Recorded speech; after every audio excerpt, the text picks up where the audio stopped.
All right. Good evening. This is a call to order for the special meeting of the Board of Education. Today is Monday, March 18th, 2024. The time now is 6:42 p.m. We are at the Fairchild Wheeler campus. And just an FYI for everybody in attendance, our Board of Education meetings are meetings in public, not with the public. So I am going to ask you all to carry yourself with the decorum and respect that you expect students in the classroom. If at any point in time there are members of the audience that are being disruptive, offensive, or have threatening conduct, I will request that they leave this meeting. So please carry yourself with the same expectations that you would want to see seen by children in our schools. So with that being said, we're going to move to the first item on the agenda after roll call. Ms. Perez?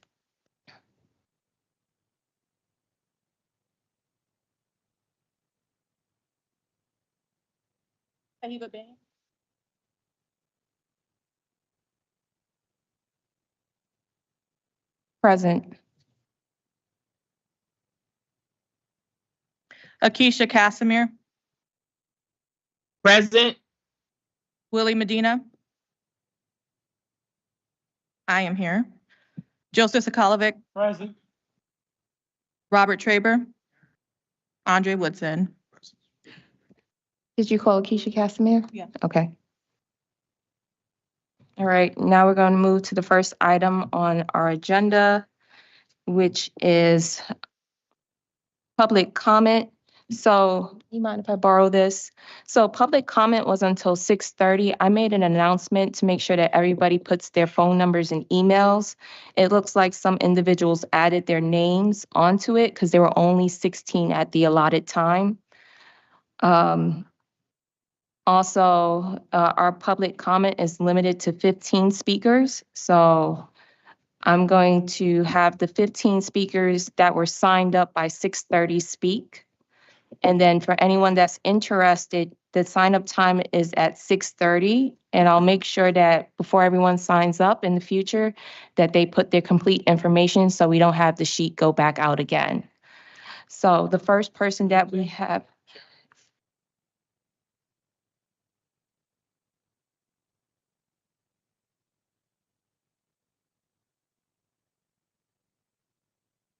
What is the motion? I didn't hear you. Please hit the microphone. Motion to suspend policy 9160, meeting conduct for the purposes of allowing all public speakers signed up to speak be given the opportunity to do so. Second. It's been moved and second by Mr. Traber. Can counsel for the board just come up and clarify whether during a special meeting that can be done?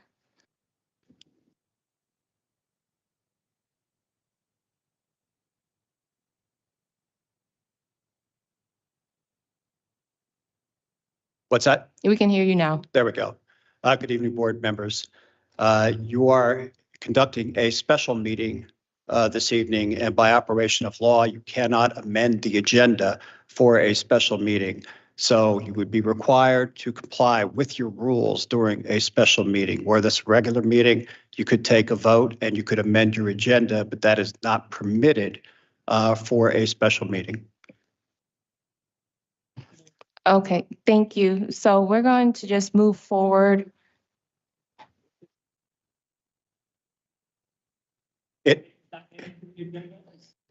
Related to public comment, so not an additional public comment.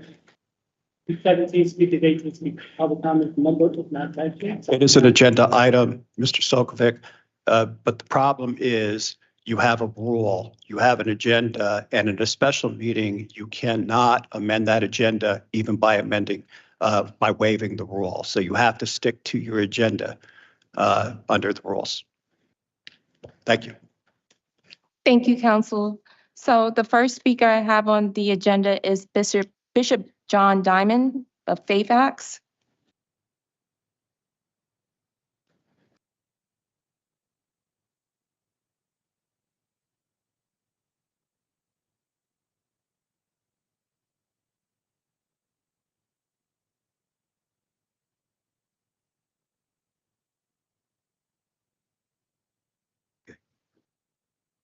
Good evening.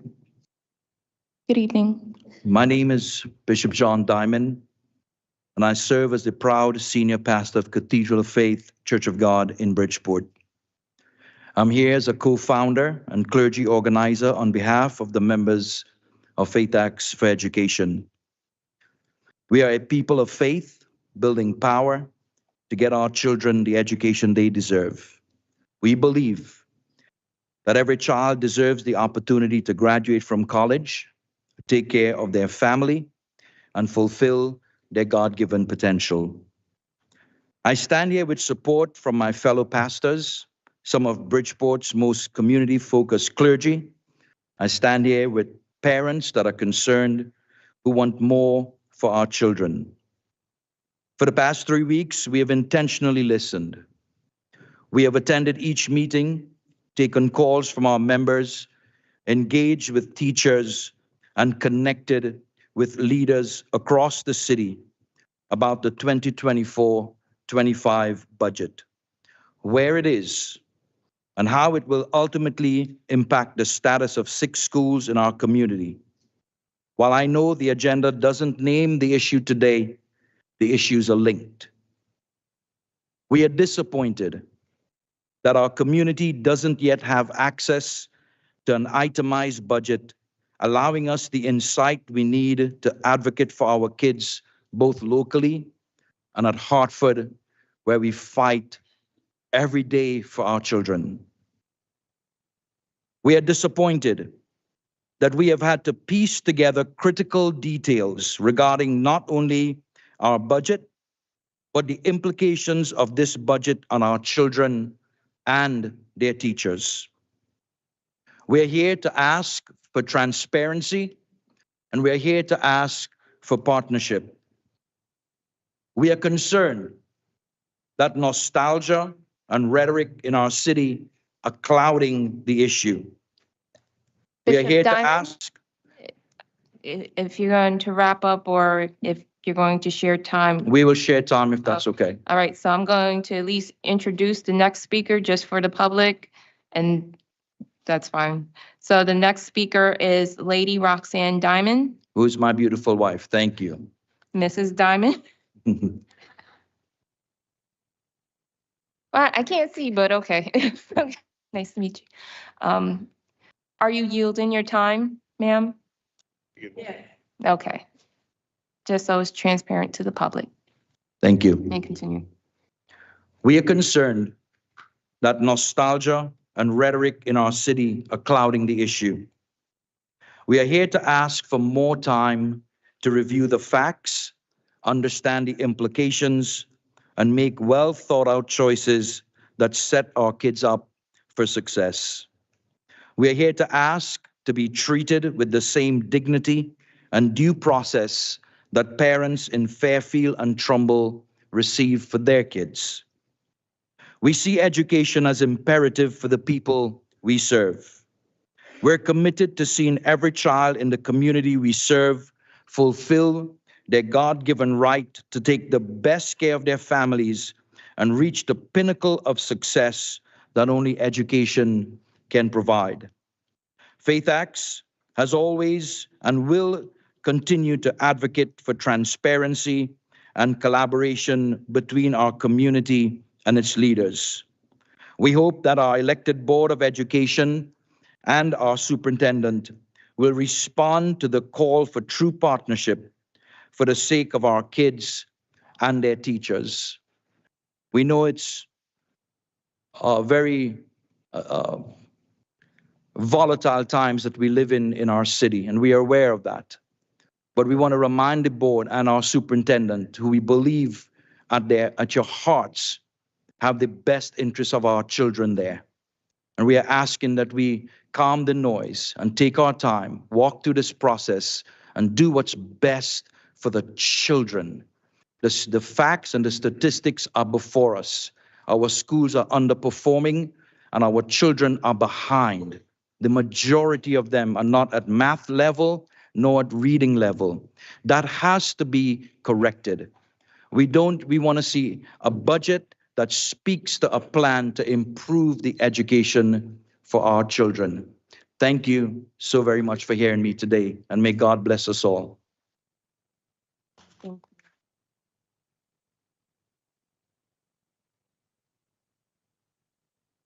The next speaker we have on the agenda is Pastor Gabrielle Beam. Oh. I'm just going to keep going through the list. Reverend Godbolt, yielding, okay. Pastor McCluster.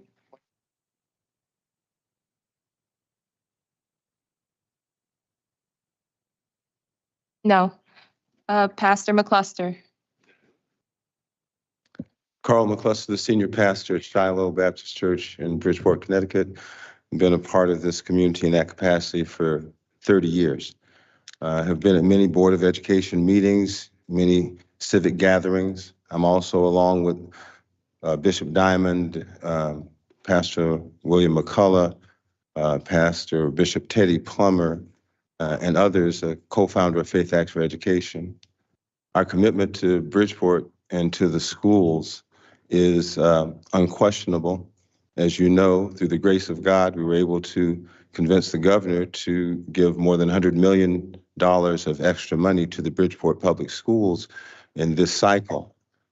Based on that effort, I think that, like every other citizen in this room, as Bishop Diamond has said, we simply ask for transparency. It should not be an announcement of what has already happened and what's already decided before the public is able to engage in that conversation.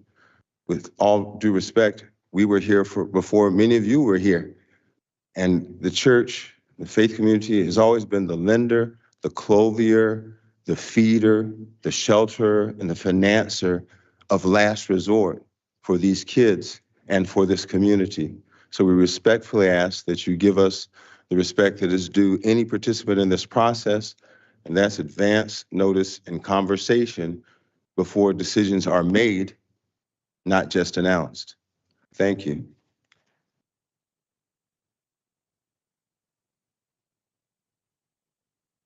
Speakers Kim McLaughlin.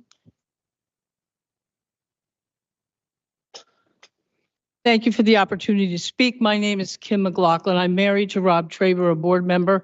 I'm putting that forward because my understanding is that relationships to board members has been called out in the past as a problem. So I'm my own person, and I'm here to speak as myself. I'm here to call out, Superintendent, a very disturbing thing that happened at Harding High School the other evening. And I think that it's indicative of something that needs to change. About an hour and 20 minutes into that question and answer session, someone asked the question, and the president of NAACP put the question forward to you that said, when is the next Board of Education meeting? At that point, you smirked. And by the way, everyone saw that smirk. Ms. Everyone I McLaughlin, talked to, I'm sorry, but per our agenda, it's limited to the agenda items only. okay, I'm going to So- finish my comment. Thank you very much. I'm Yeah. beyond smirk. And then Your you comment has to be toward your what's answer on to the the question. agenda. Excuse me, Ms. Chairman. The answer to the question was no answer. This was Thursday evening. Less than 24 hours later, there was a posting for this meeting. You had that information and you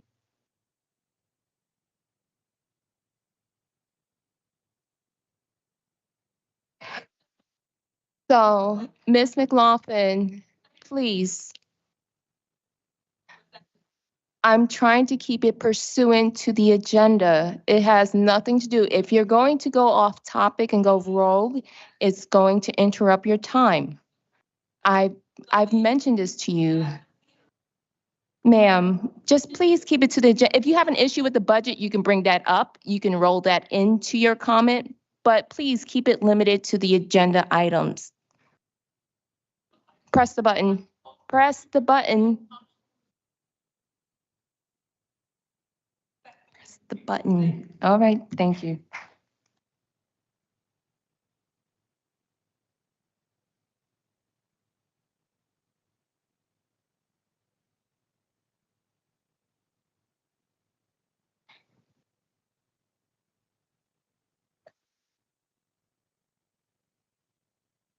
All right.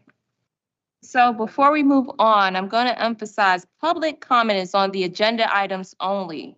The agenda items is for our healthy food choice certificate. We have a possible approval for our communications consultant.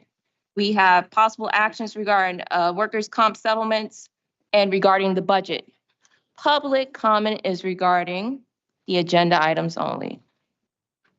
So the next speaker we have up is Gail McGurk.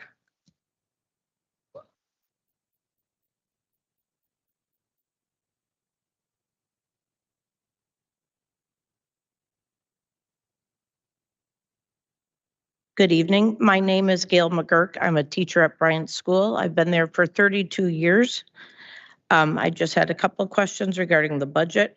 First of all, is there money set aside for the extra spaces that will be needed for extra pre-K students who are not yet 5 by September 1st? This is the new state requirement for kindergarten students. I know that there was a talk about having parents fill out a form, but they also need to be accepted. Who is going to do the testing for that, and when would that happen? And is that included in the budget? Second of all, are the extra classrooms at schools that children will attend for the schools that are closing? Will those classrooms be overcrowded? Will the schools be able to accommodate the extra students and staff? For us at Bryant, that is about 60 kindergarten students, 18 full-day pre-K students, 11 special eds, 3s and 4s, 50 first graders, etc.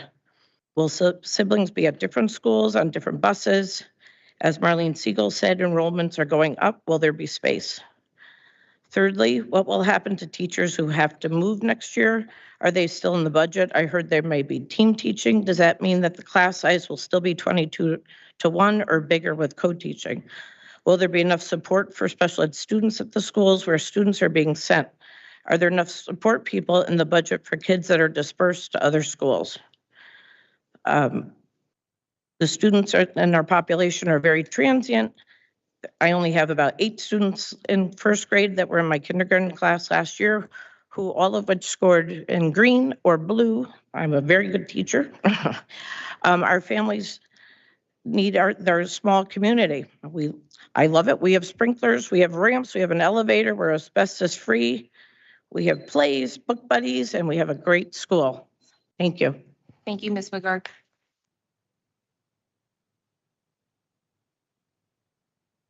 Great.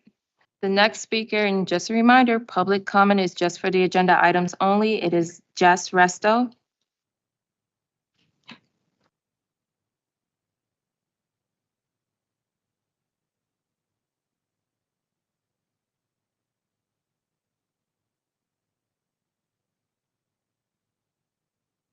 Okay, Ms. Resto's not here. We're going to, oh, there we go. Am I good? Yep.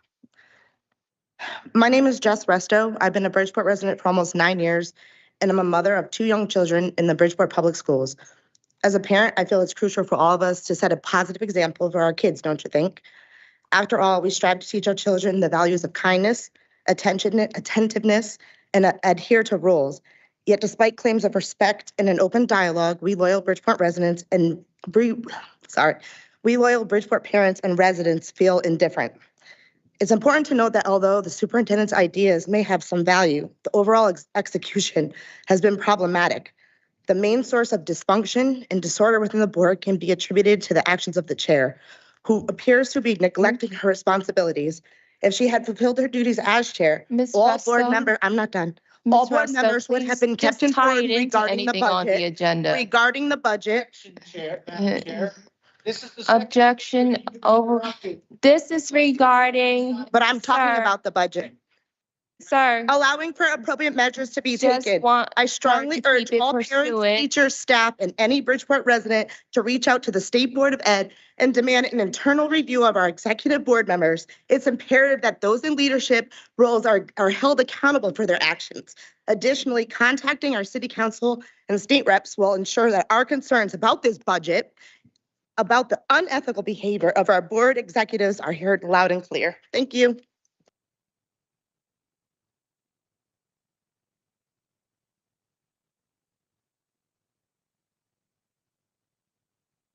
Mr. Traber, please, we're going to move on with public comment. No, Mr. Traber, you need to understand, you don't have the floor right now. So we're going to move on to Ms. Ann Trespasso. You need to understand, Mr. Traber, that you do not have the floor. And speaking out in front of me does not create the kind of energy or the type of examples we need to be. No. You know what? One of the critical reading skills is to pay attention to what we posted in compliance with FOIA. We said that it is limited to the comment is limited to the agenda. So therefore, we're going to have it limited to the agenda. All right. So we are going to, I need order in my meeting. Then Reading is just for the record. It's unprofessional and unkind to people who have struggled reading, and some of our students actually do. So to bring that up about. okay, so we are not going to delay this meeting anymore. No, there is no point because it's regarding process and procedure. You have not brought up anything regarding an objection about process or procedure. So therefore, you have not brought up a valid point. So we're now going to move on. Okay, well, no, well, you know what? That kind of comment, you know what? That kind of comment, oh, you know what? That kind of comment is why we can't rise high as a district. I am going to take the high ground and not bother to be bothered with this. Oh, I'm sorry. I'm sorry. No. Ladies and gentlemen, you have to observe the rules of the public meeting. Right now, there are several people speaking out of order. The last speaker has completed her comments. She did finish speaking her comments. And at this point, we need to move on with agenda items. We have to stick to the agenda because this is a special meeting. So please, I'd ask that everyone conduct themselves professionally and get back to the agenda items. Thank you. Thank you.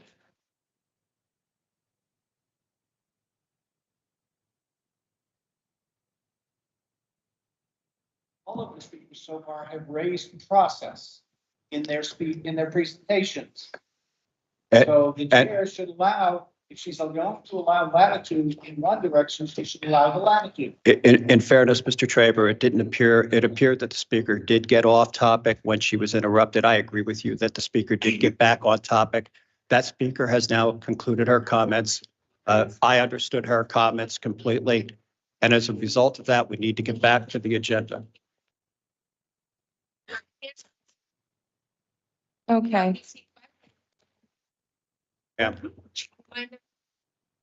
So we get to a point that we finally. Madam Chairperson, I'd ask that we resume.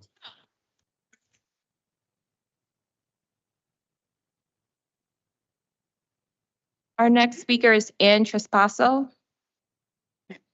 Good evening, everyone. The last time I spoke with you, is everyone hearing me? Because it's been hard to hear. Okay. The last time I spoke with you, I emphasized not putting the cart before the horse. That remains valid advice. Tonight, I want to clarify the importance of process. And I'm going to repeat this twice. You cannot arrive at a desired product without a valid process. You cannot, it's impossible, arrive at a desired product without a valid process.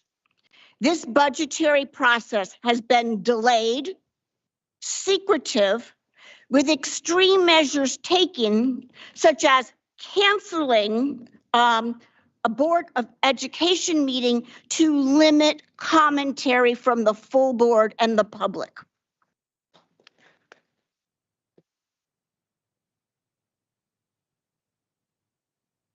The undertaking was also hijacked by the press conference announcement of the superintendent's intent to close 6 schools. Tonight, the BOE is expected to vote on a budget that has not been vetted. At February 28th Finance Committee meeting, only 3 BOE members and the chair were allowed to ask questions. The shock of learning that Marlene Siegel was an outgoing chief financial officer who could not speak and the reality that two of the committee members had not been through the budget process led to almost no discussion and clarification. On March 11th, again, after the cancellation of the full BOE meeting, another finance committee meeting was hastily called. Again, only the committee and chair could comment, but Marlene was allowed to review the budget. Given the very late, and I have, Okay, so the next speaker is Michelle King Vasquez. And I'm here. I yield my time to Ms. Okay, Ann. no Kapasa. problem. all right, Marlene was allowed to review the budget. Given the very late date of the budget submission and the fact that much of last week was spent at community forums, there has not been enough time to sufficiently consider the validity and ramifications of this budget. Most importantly, the budget figures are no longer valid as they depended upon the closing of 3 schools by the end of this academic year. Since the policies for closures were not followed, the process, the superintendent has had to walk back her deadlines and to acknowledge the need for committee input, the process. And as almost everyone recognizes, this city is not likely to provide the figure anticipated in this budget. Since the intertwined budgetary and school closing processes have been tainted, we cannot adequately assess or sufficiently trust the budget. Playing with the hearts and minds of BOE members and the community has led us to a dire and potentially disastrous moment. This budget must not be voted on tonight. We are in a state of needless emergency brought about by not following policies and procedures that have been in place for the budget for a long time.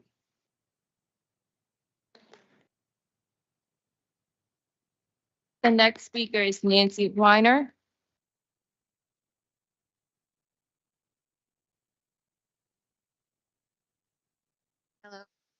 Hello, good evening, Board of Education, members, staff, parents, community.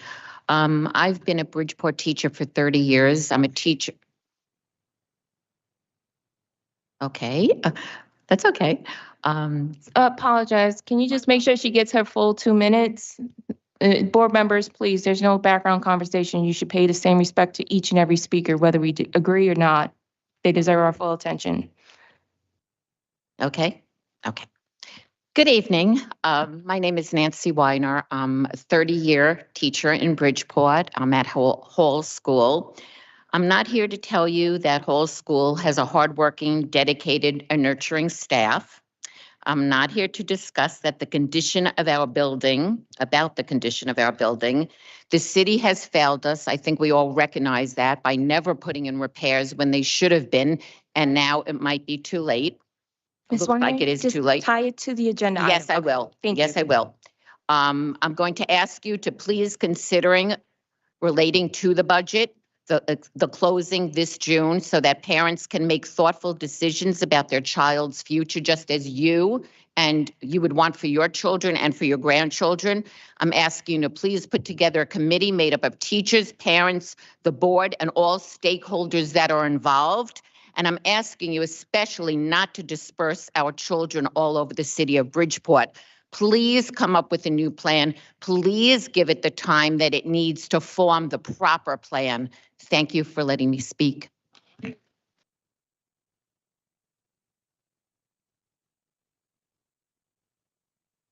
The next speaker is Faith Sweeney.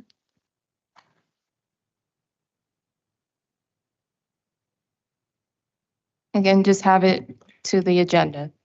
Yep, it's about the budget. Good evening. My name is Faith Sweeney, and I am a tax-paying resident of Bridgeport. I am here tonight to discuss my concerns regarding the approach taken with the 2024-2025 budget. My concerns lead me to questions and some thoughts. I want to know why there was a delay in the process and why I am hearing that not all board members were privy to the budget information until after the special election. From what I understand, the board is elected by the people, and the board is hired by, the board hires the superintendent. That means the superintendent is an employee of the board. Therefore, the superintendent must include all 9 members in the budget process and not after pressure from the community. I suggest the board and superintendent consider asking Mayor Ganem for the $4 million surplus he touted about in the fall mayoral candidate debate. In addition to the proposed $2 million for relay, that money should be considered for education support such as literacy and math coaches, interventionists, and resources to support our students.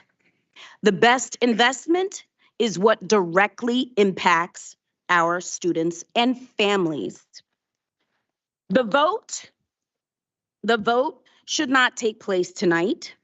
Please go back to the drawing board and work together as a full board, not just a few, to come up with a budget that really promotes equity and justice for all our students. Thank you.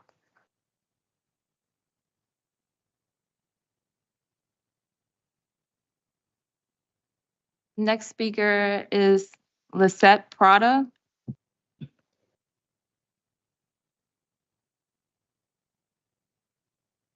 Good evening to everybody. I have to share that I'm very excited to be here today. Finally, I could speak up. And I'm gonna attach to number 5, the possible action on 24 and 25 on the budget. Gotta share just a little start, just to share. Sorry, I have to do this. I'm very short for the microphone, so I'm gonna get like this. Sorry to be disrespectful if I look like this.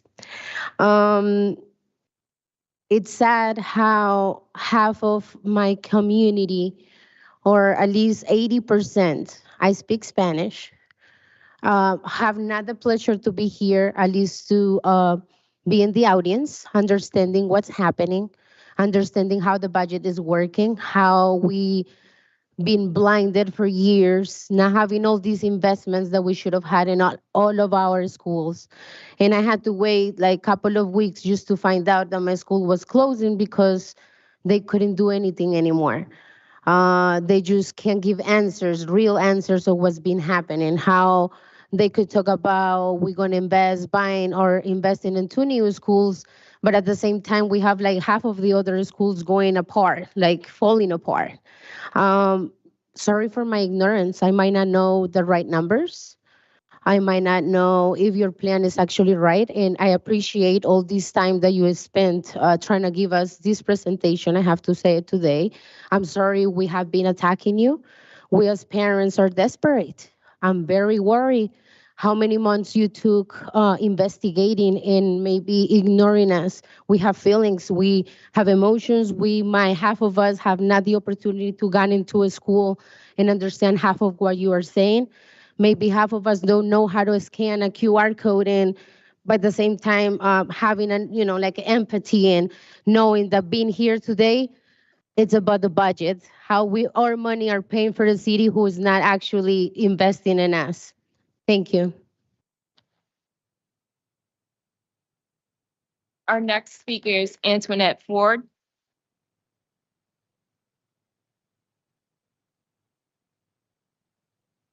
Good evening. My name is Antoinette Ford. I have been a teacher in Bridgeport for 23 years. I am currently at Hall School. I'm here tonight because my school is part of your budget in a way that I'm not a fan of. I'm here to speak about the Hall School community. A community is, socially significant. We're more than just numbers. We also consider ourselves to be a family. We spend our time, our energy, we love, we celebrate, we grieve, we do it together. We also learn together. Our children do learn and they make progress.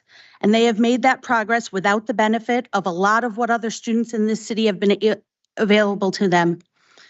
In the total inept way that the state and the city give the extras to schools, you need to be at the bottom where we have not been. We have never been a state turnaround or focus school. We didn't qualify for several grants because we were never low enough. There was no interventionist, no extra help, no new technology, just us and our families. Together, we worked hard to help our kids succeed. We have been a turnaround art school where our students have been availed to art strategies, performed musicals, created architectural drafts, visited and presented at Google in New York City, and performed with other turnaround art students at the Kennedy Center in Washington, D.C. It is a fact that there has always been inequities in the way the city supports these schools. This side of the city has never been on the upside of that equation. However, I cannot remember a time when it was okay in this city to split up a community. Buildings have to go. We understand that. Things have to change, but never have we dismantled and dispersed a whole community in our recent history. And I doubt we would do it if it was in another section of the city.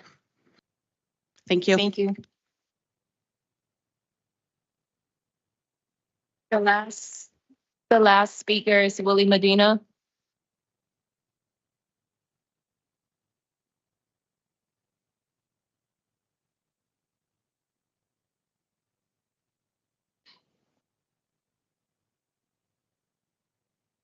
Thanks again for the time. My name is Willie Medina, born and raised in Bridgeport, Connecticut. I'm a product of Bridgeport Public Schools.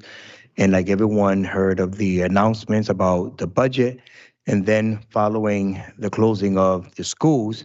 And that's what was done. It was a process that was set that we are closing 6 schools. And I'm still trying to figure out in this budget, where are we closing 6 schools is in it.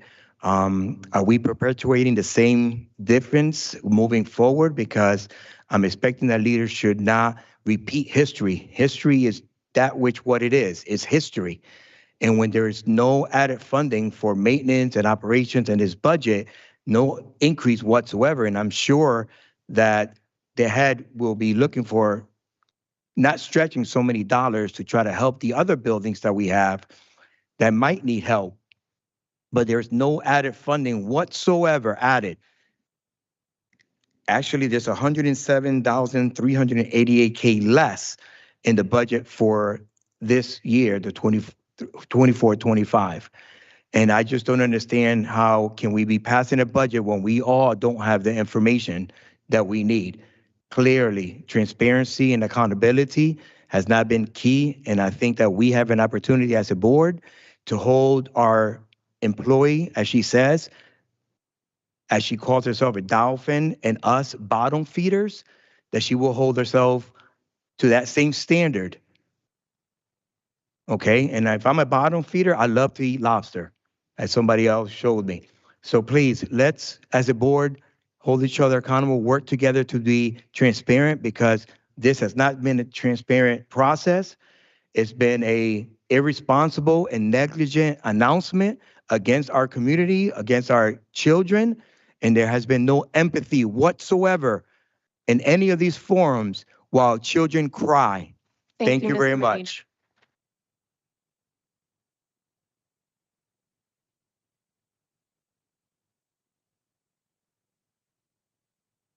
All right, we're going to move on to the first item on the agenda, which is discussion and possible approval of the healthy food certification for the school year 24-25. Good evening, everyone. For the 24-25 school year, a vote is required from the Board of Education to participate in the National School Lunch Program Healthy Food Certification. If you go to the second page of the attachment, I would need the president of the board to read the language in vote 1 into the minutes.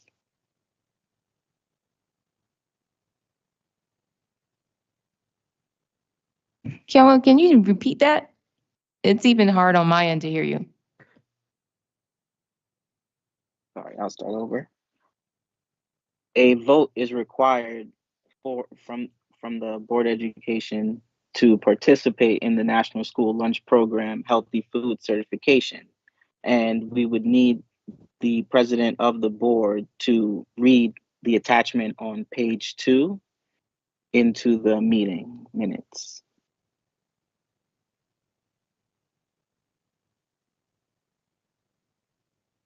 Just give me 1 second as I pull it up on my end.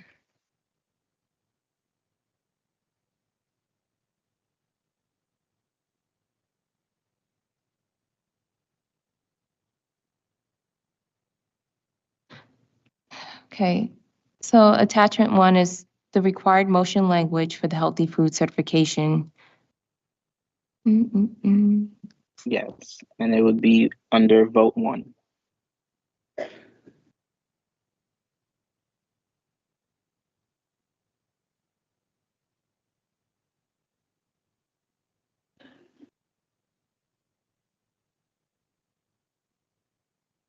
The required vote for participation in the healthy food option HFC.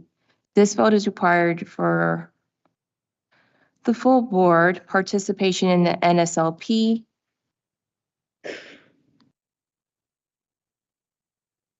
pursuant to Connecticut General Statute 10-215F, certifies that all food items offered for sale to students in the schools under its jurisdiction, not exempt from the Connecticut nutrition standards published by the Connecticut State Department of Education, will comply with the nutrition standards during the period of July 1, 2023 and through June 30th, 2024. This certification shall include all food offered, for sale to students separately from reimbursable meals at all times and from all sources, including but not limited to stores, vending machines, school cafeterias, culinary programs, and any fundraising activities on school premises sponsored by the school or non-school organizations and groups.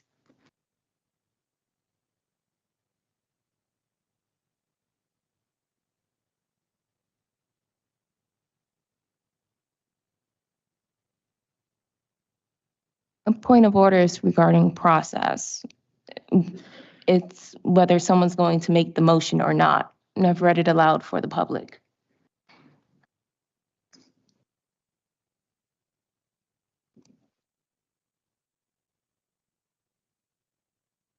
Is there a motion? There's 2, yeah. 1.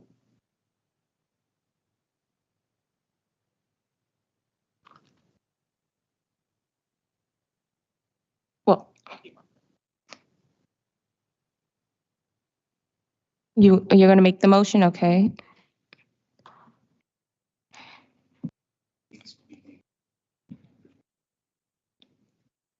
Okay, Ms. Perez, you have the floor. I move pursuant to CGS Section 10-215F, the Bridgeport Board of Education, or Bridgeport Public Schools? Bridgeport Public Schools certifies that all food items offered for sale to students in the schools under its jurisdiction, and not exempted from Connecticut nutrition standards published by Connecticut State Department of Education will comply with the Connecticut nutrition standards during the period of July 1st, 2023 through June 30th, 2024. This certification shall include all food offered for sale to students separately from reimbursable meals at all times and from all sources, including but not limited to school stores, vending machines, school cafeterias, culinary programs, and any fundraising activities on school premises sponsored by the school or non-school organizations and groups. Okay, so there's been a motion. Is it second?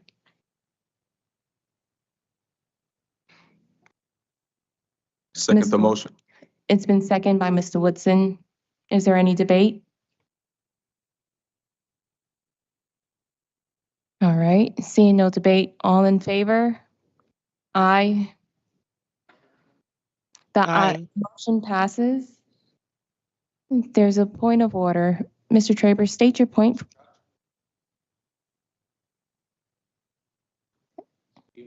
The ayes have it, the motion carries. The next item on the agenda The next item on the agenda is discussion and possible approval of VV Sofer as communications consultant from RFP BEX 03824C-R.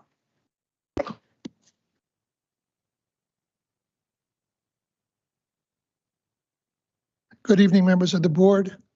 This item is seeking your approval of the selection of VV Sofer as the consultant and public relations consultant as a result of the RFP that was issued in December, soliciting vendors to perform this function for the Board of Education. This item was heavily discussed in November. The RFP was developed in November and issued in December. We had 3 people respond to this RFP, and the selection process took place in March, and now we're here before you to get the approval. I'll take any questions. Excuse me. Okay. Mr. Sokolovic? Yes, I see on BidSync there's 2 RFPs we approved. The first one, when did we approve the time, go out the second time? I'm sorry, I didn't understand that question. There was the first initial one expired, and then it went out to bid again. And I'm a little confused how it went out to bid a second time without coming before the board again.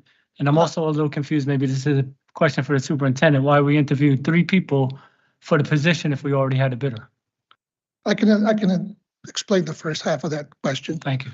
We did issue the RFP. We had 1 response, so we reissued the RFP out to get more responses for consideration.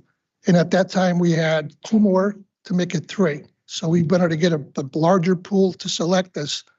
You obviously at different times you've requested that.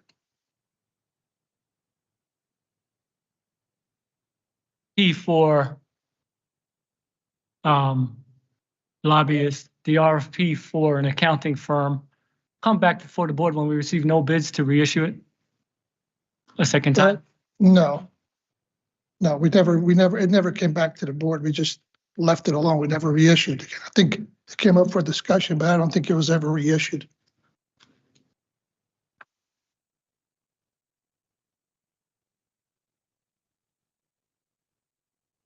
Thank you. Thank you. The second part of my question was for Superintendent Dr. Levy David. Didn't we just interview 3 candidates just a couple of weeks ago for the position of public relations? We interviewed 3 individuals for the position of director, and the candidates declined the position.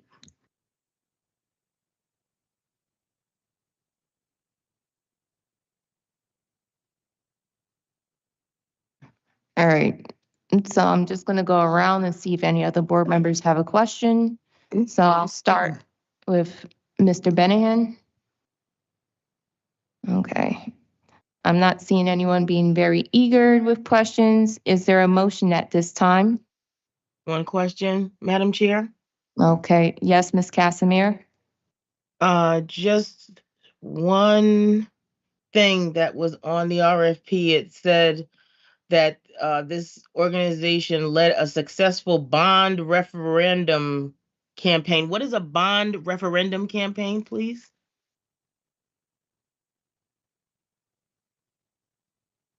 I don't have an answer to that. I'm not aware of that. Well, it's in the paperwork, but okay, thank you. Dr. Levy Davis is going to address that inquiry. Thank you. A bond referendum is a referendum for debt service that a school district incurs in order to pay for capital projects. Thank you. So it's taken to the voters, and the voters either approve the bond or vote the bond and say no. Okay, thank you. You're welcome. All right, Mr. Traver has a question. Yes, in the summary, it says that they have won, this organization has won awards it doesn't articulate what awards they've won. Do we have any explanation for what awards they won? I'm not aware of what they are. It makes reference, Madam Superintendent?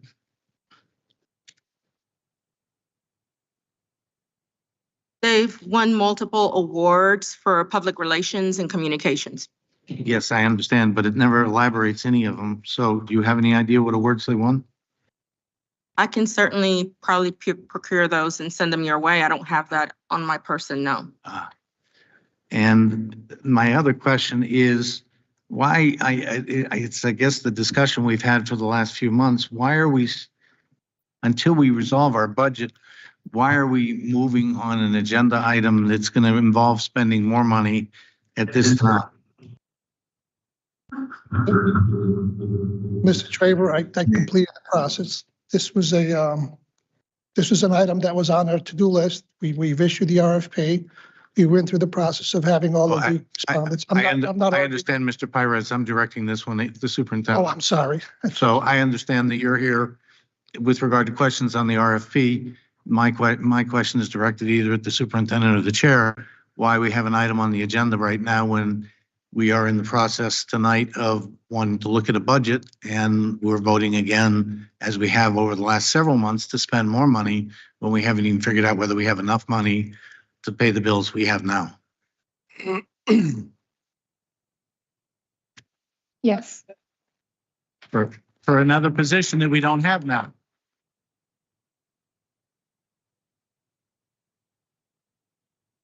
Is and continues to be the largest school district in the state of Connecticut. We have a number of communication pieces that have to be addressed on a daily basis, whether we have a crisis at a school or whether there's a death amongst a member of our community. There are a number of things that require constant communication, and we have the burden of making sure that that communication is always accurate and appropriate for the audience.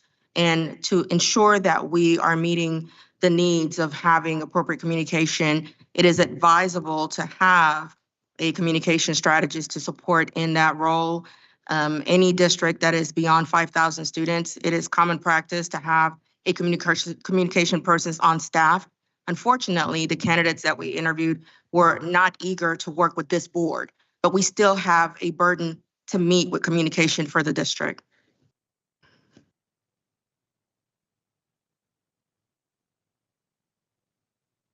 Mr. Medina? He said he wasn't done. Oh. Yeah.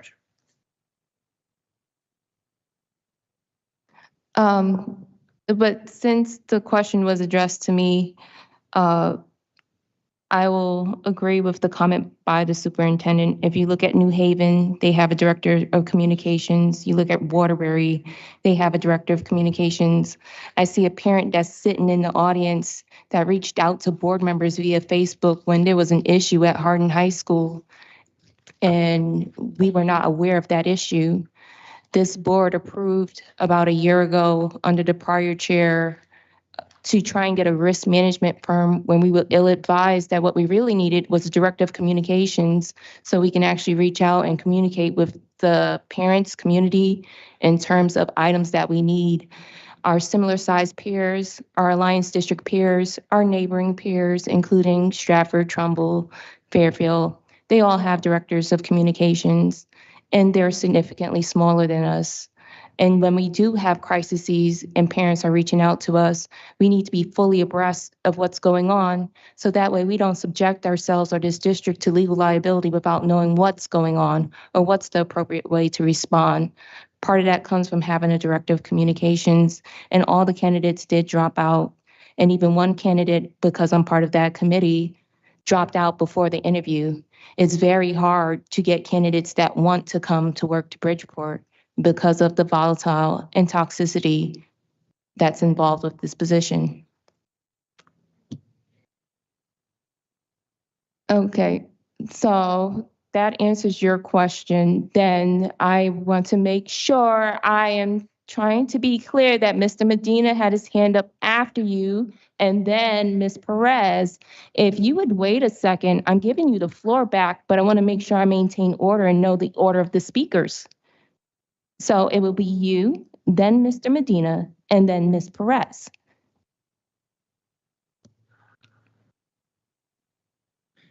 Thank you. And so, given the answer that I got from you and the superintendent, I would respond that I understand why that position is desirable. And I don't disagree with your logic as to why that position is desirable. In the context of our current budget discussion, it seems to me to be superfluous to go there now until we've resolved our need for the budget. You mentioned Stratford. Stratford pays their teachers $10,000 to $15,000 more than Bridgeport. You mentioned Fairfield. They pay their teachers $20,000 to $25,000 more than Bridgeport. So if we were going to be able to say that we're going to match all of these other districts in all ways, then that would be wonderful. So I'm not arguing against the position. I'm raising why we would decide piecemeal to spend money as we have for the last few months on programs and positions that we may not have the money to spend them on when they involve cutting other services that are critical to the education of our students. We may be back to eliminating positions and eliminating things, and it may not be this year. It may be that the superintendent, as she has said, will not do any layoffs this year because we're going to spend all of our savings. But if we spend all of our savings this year, Lord knows we're going to end up cutting a lot of positions next year. So we're in the position, it is our fiduciary responsibility as board members to be responsible about how we spend our money. And so it strikes me as irresponsible to make a decision to put a new position on that we don't necessarily have the money to do. And we've been doing that for months now. So I question whether or not this is a wise use of our money in the context of discussion that we're going to have later tonight and over the next few months about how we are financially capable of spending money on other things. So that's the end of my discussion. Maybe clarification should come from our CFO in terms of where this money's coming from and from what year, because it has no impact, I believe, on this year. If Ms. St. Louis could just inform us, or is it what part of the budget, whether it's the operating fund, what year it's coming from? I'm under the impression that it is not impacting the 24-25 school year. The budget for the communications consultant is in the 23-24 budget. The funds are in the Alliance ECS grant. Okay, so that would explain why other Alliance districts may have it as well. I have a question about that.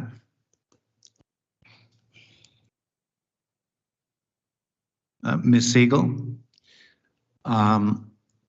why did we hire this person on a temporary?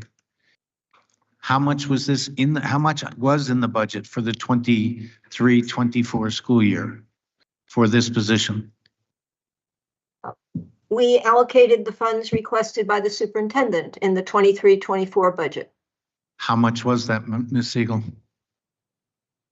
It would be the maximum amount in the RFP. I would have to refer to the RFP. 80,000. Pardon me? It's 80,000. That was the max on the RFP. That's the Okay, max. we've already spent 24,000 in September on this position. And I believe, unless we were never told differently, the position was extended. So was the position extended? Ms. Sofer has continued to work for us, I believe. Not to my knowledge. I haven't received any invoices from anyone since December.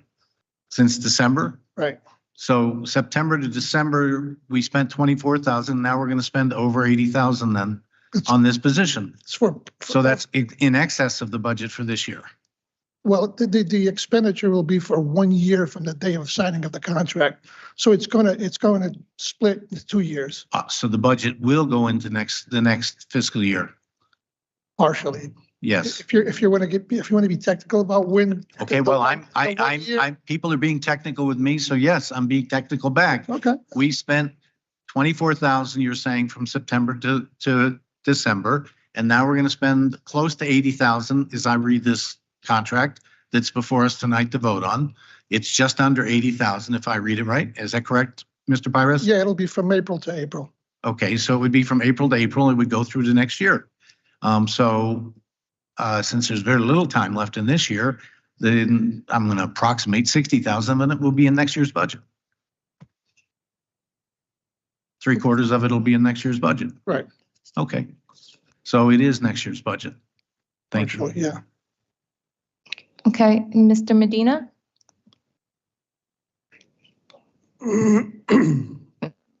One second. All right. I'm sorry, I realized hands up are online and to scroll down, so Mr. Medina, I believe your mic is on. So. Okay, just wanted to make sure. I saw you fumbling with something, so I wanted to make sure. It's more of a comment, and I agree with my colleague once again, and with our teachers and our contracts and everybody that's trying to be responsible for everything, especially as a board member that's trying to be responsible. And Madam Chair, you mentioned New Haven in specifically that they have it, but you know what else that New Haven has? Over $50.1 million extra in funding compared to our students here.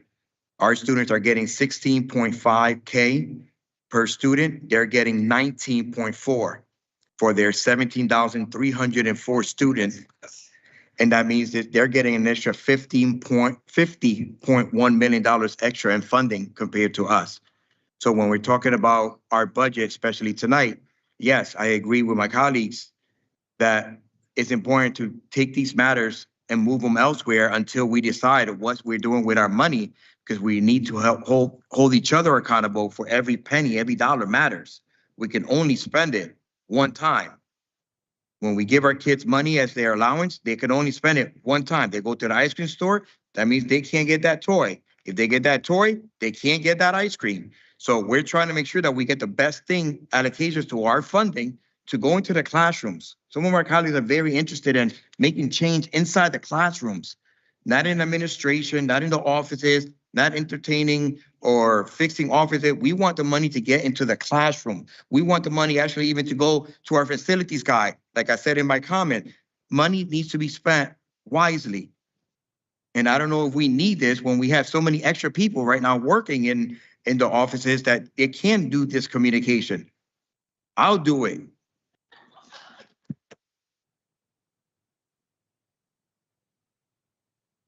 All right, I'm gonna go to Ms. Perez, then Ms. Casimir, and then I'll go back down the line. So the communication consultant, will that position be eliminated once a director of communication is hired? If a director of communication is hired, because I know we have that allocated in the budget for next year, director of communication. And a few other positions within communications, but will this consultant be like on a, I don't want to say per diem basis, but like until we have a director of communications? Is that correct? Yeah.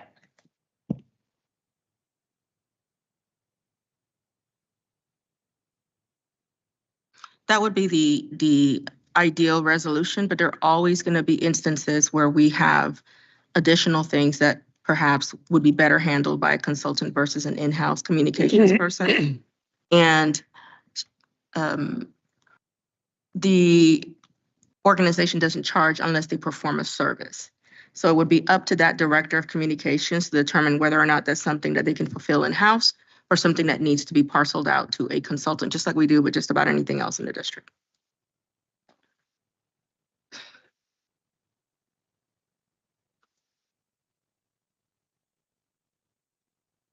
So she's only charging if she performs a service. So we may not spend the full, it's right under 80,000, 79 something, right? These are one-year contracts. They're renewable every year for up to 5 years. So you can renew it every year, extend it. And the scope of work that this consultant would perform would be at the discretion of the superintendent. So every project that she'll engage on will be approved by the superintendent so that it's not a commitment. Maybe we won't spend the $80,000, but it's available in case we That's the we need max. it. Right. Yes, we're not committing $80,000 to this individual. We are saying that this is the maximum that could be spent should we Right. have that need in the scope of work. Sorry, I'm so sorry. Making you work, sorry. So can you just reiterate, say we have a director of communications and this consultant, what would be the difference in their job? Like, what was something we go to a consultant over the director of communications for? We don't have a director of communications that's in our budget, but if we had both. For example, a director of communications handles the day-to-day. A consultant would handle something above that. For example, if we were having a situation where we were having a convention that we were hosting and it required communications with people across the country or something of that nature that maybe our director did not have the expertise to, well, actually the better answer is if our director did not have the expertise in a particular area, that's where you default to a consultant. Or if maybe there's such a large scope of work going on internally that there's a need to parcel out some work to a consultant, that's where you use the consultant. It's the same as when we have projects that go to outside counsel versus our counsel that we are contracted to use. It's the same type of situation. So just all depends on what's happening at that particular time. And we haven't used her since December? We have not incurred, yes.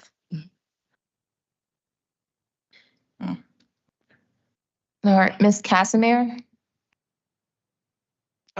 Ms. Perez had asked the question, and Dr. Levy David answered it already. Thank you. Okay. Mr. Sokolovic? Yes. Question for Ms. Siegel.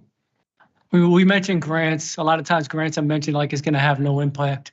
What are some other things the Alliance grant can be used for? Can it be used for paraprofessionals? Because it's part of the operating budget, and this year is supposed to be about $8 million for the next budget. And last year, I can't recall how much it was. I think it was like 3 or 4, if I'm not mistaken. So what else could those budget funds be used for? The Alliance ECS grant is considered part of our operating budget. It covers primarily essential services. For example, we have elementary teachers funded in that budget, usually the specialist positions that are required at the elementary level, special ed resource teachers. We have most of our library media specialists in the Alliance grant. We have guidance counselors in the grant. We fund our special education supervisors, a portion of our district academic team for school improvement, for assessment, for school leadership, and bilingual ESL education. We're funding the director of arts education. We're funding academic support teachers on special assignment in our IT office. Thank you. The And point. we're funding the expulsion program currently at the university school. We fund a portion of our Xerox XPS program for our copiers and printers. And that would include the Xerox School to Careers program at Harding High School. We fund technology services as well as data management services. We fund Power School on an annual basis. Power School alone is over $200,000 per year to maintain. Right.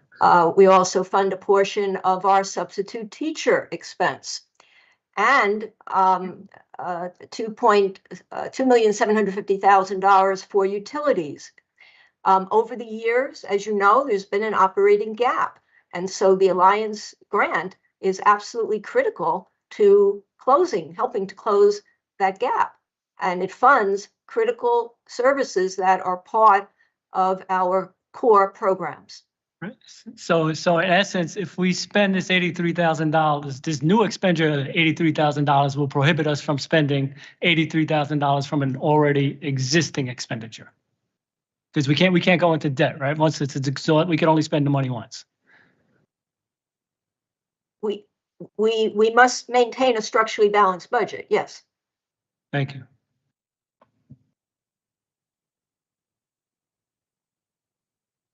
Sorry, Mr. Woodson? I'd like to make a motion concerning, to, move this along the action concerning workers' compensation. I'd like to move along the approval of the selection of VV Sulfur as communications consultant from RFP BEX 03824CR. So there's been a motion. Is there a second? I'll second that. It's been seconded by Ms. Casimir. We are now in debate. So what I'm going to do, I'm going to clear. And then any questions regarding debate, the way it works, each board member pursuant to Robert's rules can speak 2 times, no more than 10 minutes. So there's a valid main motion on the floor. It's been moved by Mr. Woodson, second by Ms. Casimir.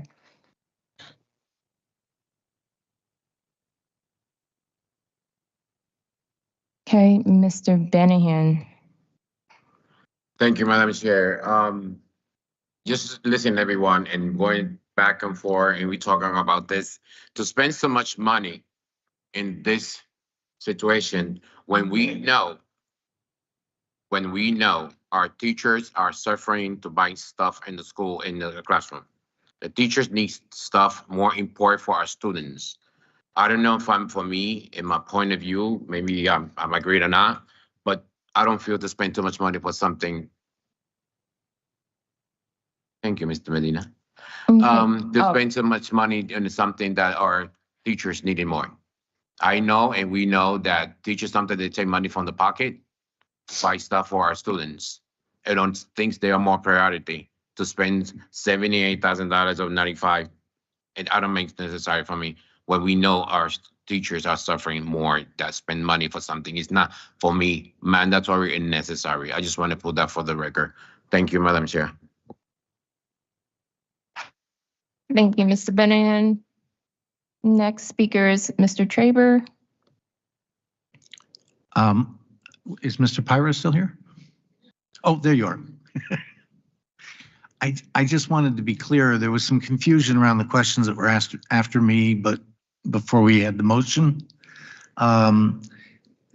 We had a consultant we hired in the fall, right? A temporary position for 3 months, correct?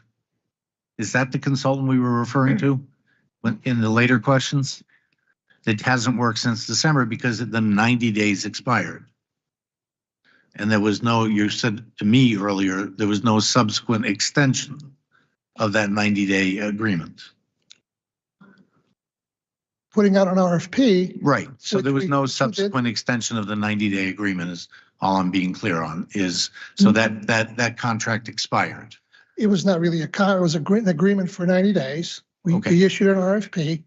And once your approval takes place, we'll enter it to a new 1-year contract with the. It was the same individual. Yes, the same individual. The same individual. That was chosen from the other 2. Right. So we hired this person in September, Ms. Sofer, to do this job for 90 days for $24,000. And then after the 90 days, she ceased to do the job because it had expired. There was no need, no use, but we had put out the RFP. And so now we are proposing to hire her for a year. Sam, why am I echoing? If somebody just turn the speakers. So we are hiring her for a year.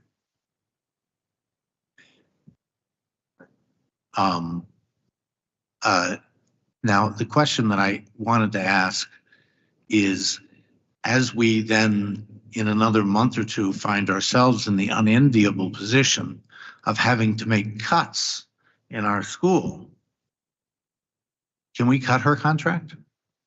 You have the ability to not give her work because. So that's what, okay, thank you. You answered my second question, which I had heard asked. So the contract doesn't obligate us to use her. So the 80,000 doesn't need to be spent. You're saying? We don't give her work, we don't spend the 80,000. The way that the contract is written and the way that the RFP was issued is that any work that this consultant performs will have to be pre-approved by the superintendent before it gets executed. So in essence, if the work is not approved, she will not work. So that's a way to control how much expenditures you can incur. Okay. I understand. Thank you. You're welcome.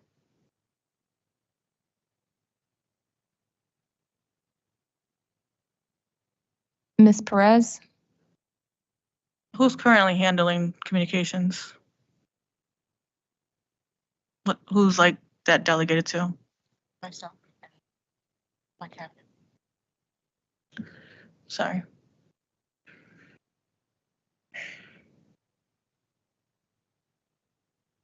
Is there a point of personal privilege?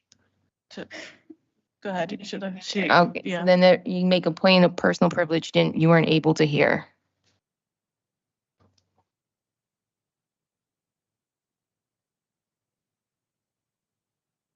The communications are being managed by myself and various members of my team.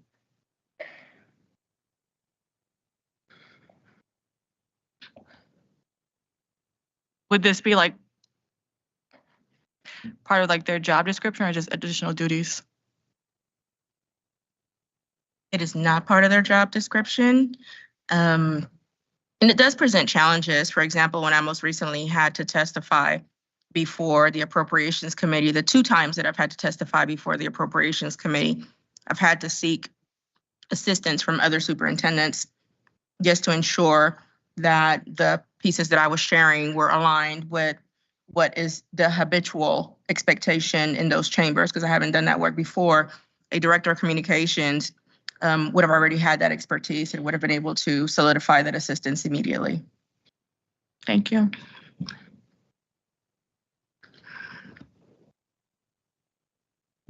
You have any further questions, Ms. Perez? Okay.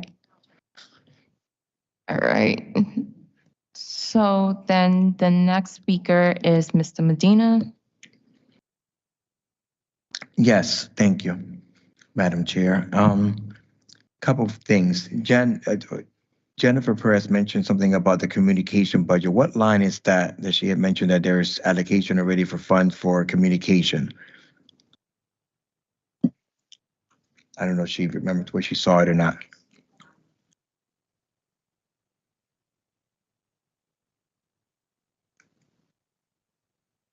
It's the non-certified salaries. What page is that you're looking at, love? 9, thank you. Now, is there, I guess this is towards the superintendent. What are some of the examples of this person? I guess she hasn't been used for a while, for a time period. I know you guys have been facilitating, I guess, those tasks. But when she was tasked, what are some of the, what would that entail, that job?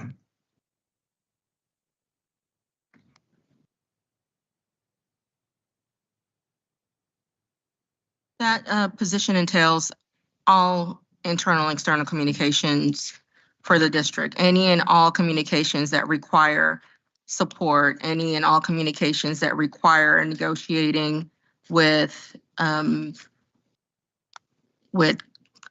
local leaders, with state leaders, any and all communications for critical issues, as I mentioned before, the death of a student, any and all communications for anything that we may be legally liable for once we consult with our inside or outside counsel.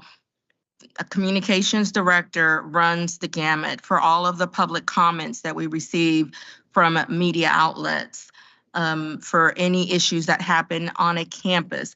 These are all pieces that are generally managed by a communications consultant to ensure that we're providing accurate, factual information and that it follows ethical rules as well.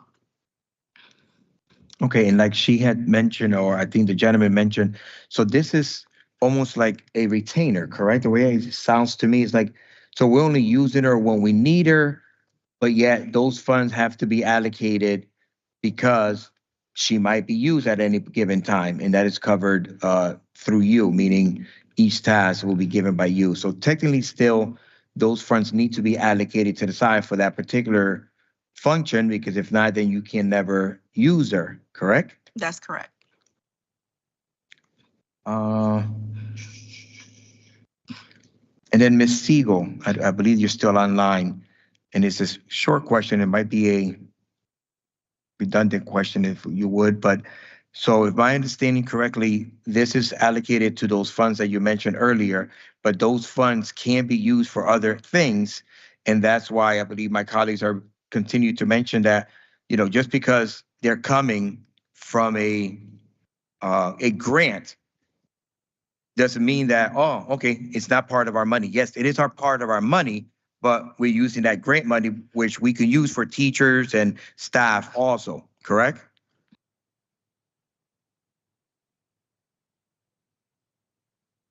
Ms. Siegel. I'm sorry, Ms. Siegel, you still there?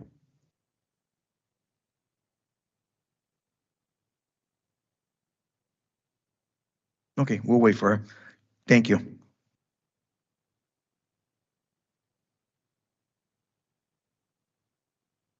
Are you done with your?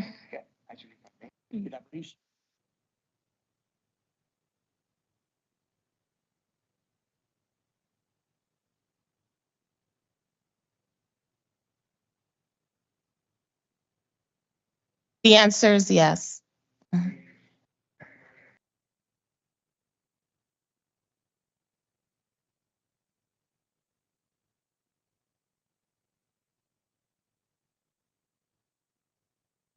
Mr. Traber? Thank you, Madam Chair. 2 points I wanted to make in this discussion. We heard earlier a recurring theme that's been brought up many times in past meetings. People don't want to work here because of the Board of Ed. It's not the Board of Ed that discourages people from working here. It's the shortage of funds and the working conditions that drive people away from Bridgeport. I worked here for 20 years as a teacher. I never heard somebody say I'm going to another district because of the Board of Ed. I'm sure there are a few people who decided to leave because of the problem on the Board of Ed. In this particular group of Board of Ed, the majority of the board hasn't been on for just over a year. So I don't think it's the people on the Board of Ed that are driving people away or keeping people away. It is the tensions and problems within the district, most of which are driven by the shortage of funds to properly do the job that the district needs to do. So I would take umbrage with the position that's been espoused earlier, that the people don't want to come here because of us. And as it continues to get raised, I will continue to take umbrage with it. Secondly, with regard to testimony before the legislature, there are a number of us that have testified before the legislature multiple times over the last few sessions, myself included, Mr. Sokolovic, Mr. Medina, Mr. Venahan. I know Ms. Perez herself, I believe, has testified also or submitted testimony. And beyond writing our own and doing it ourselves without any help from anybody, there's also a staff person in the city who has offered to help if anybody wanted help. So I don't know that we need to spend $80,000 to testify before the legislature. We did want to have access to Ms. Siegel to find out whether or not our interpretation of the governor's budget was accurate, but we were denied access to Ms. Siegel and to get a fiscal analysis of the governor's proposal as to whether or not it benefited the Bridgeport Public Schools or hurt the Bridgeport Public Schools. That would have been useful to us as we testified before the Appropriations Committee, but we were denied access to that fiscal advice from the Chief Financial Officer of the city, of the public schools. Thank you. Mr. Sokolovic? Yes, thank you, Madam Chair. Yeah, I've been a member of this board for 6 years. I'm the only member that sat here before and made cuts to the budget. We're talking about every position is useful. We can't say any position is not useful. But when we're weighing budget cuts, when we're weighing a time of crisis, we mentioned New Haven, Fairfield, Stanford, other districts. Something those districts got that we don't have also is a kindergarten paraprofessional in nearly every classroom. They are not close. Not one of them has announced this season that they're going to close 6 schools. We are in dire straits. It's not about useful. It's about what's going to hurt the least to go without. And a communications director will hurt the least over, say, $78,000. What's that, about 2 paraprofessionals in a classroom? Each classroom, 30 students split between 2. So that's 120 students a year that won't see a paraprofessional each and every single year because we got a communications director. Now let's go to the communications director. There was none when I got here. Dr. Fran Rabinowitz had no communications director. Dr. Aresta Johnson had no communications director. Mr. Michael Testani had no communications director. Alicia Perrin had no communications director. We've been here about 8 months with this new superintendent. We've hired 3 assistant superintendents that have not been here under the last budget cuts. We have adding position on top of position. We've got over $1 million in talent added. This talent should be, I'm more than happy with the talent that we did hire, and I'm sure each and every one of them is capable of managing a press release. I don't think a communications director can help us in any way, shape, or form with the communications problems this district has, because how would the communications director have helped announcing that we're closing 6 schools in front of one of the very schools that they were closing? Would that communications director be able to tell us, no, that's a bad idea, you should really get with the community first and discuss that first? That's a problem the communications director cannot help us with. Communications director is a use of money we can ill afford right now. This year, we got a close to $42 million ask. It appears we're going to be absorbing all of our ESSER funds. And the elephant in the room is 25-26 budget. If we need $42 million this year, we need $42 million next year. We're putting positions in place that we got to cut. This would not be a responsible expenditure, and I'll yield my time for right now.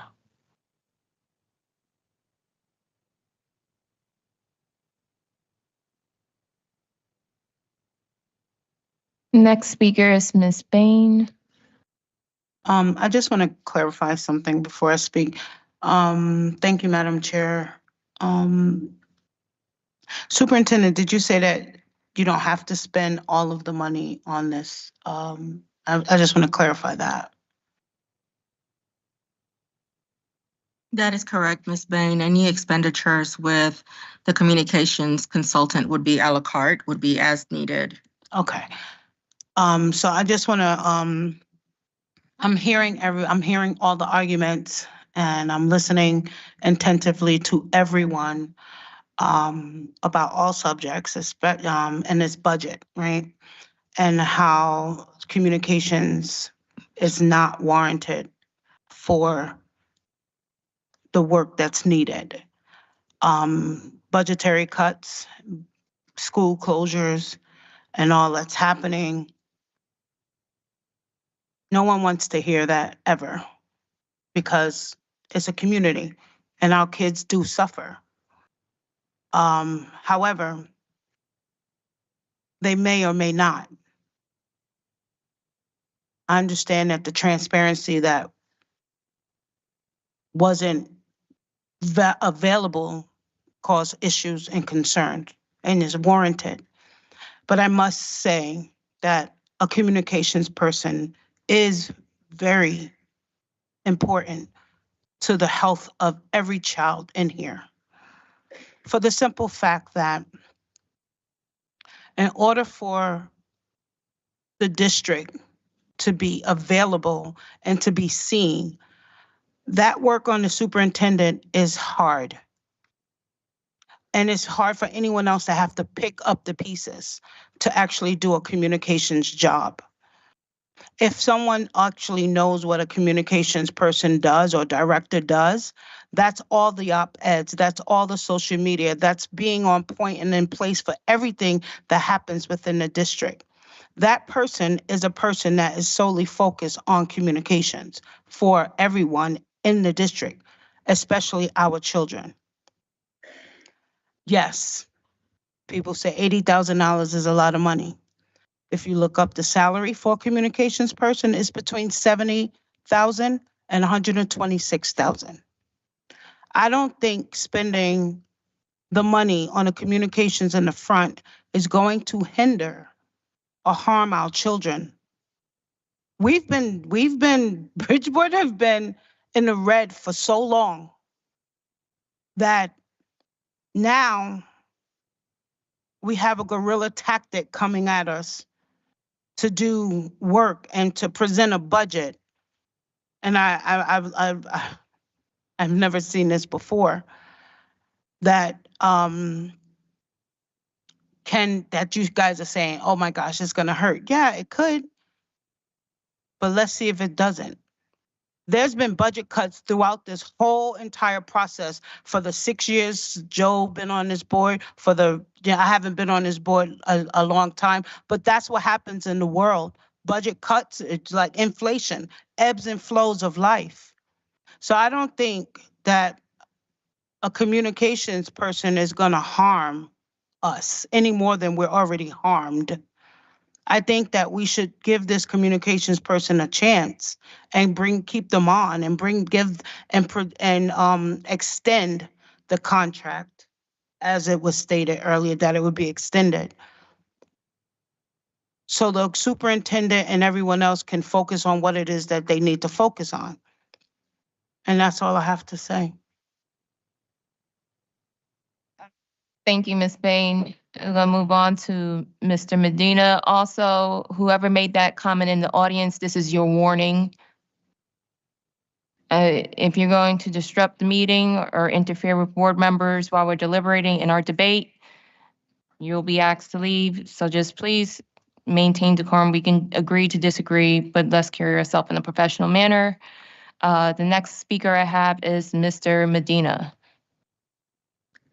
Thank you, Madam Chair. I just want to make sure that my colleagues, I'm understanding them correctly, and I'll ask all of my colleagues the same question. If we're going to allocate this funds out of being used, meaning we're going to throw it up to the air because it's not like we can use it again. You're saying that this communication person is better for our kids' education than a para or a teacher or a librarian or an art teacher or a gym teacher. I just want to make sure that I understand you guys correctly. If that's what your position is, that this position is more important than a para or a teacher or someone in the classroom that can help our students. Yeah, that's the question to the board. I said to my colleagues, that's all of you. Yes, Ms. Payne. Just to clarify, this is going to come out of your time, so whoever wants to answer that, feel free. I'm not saying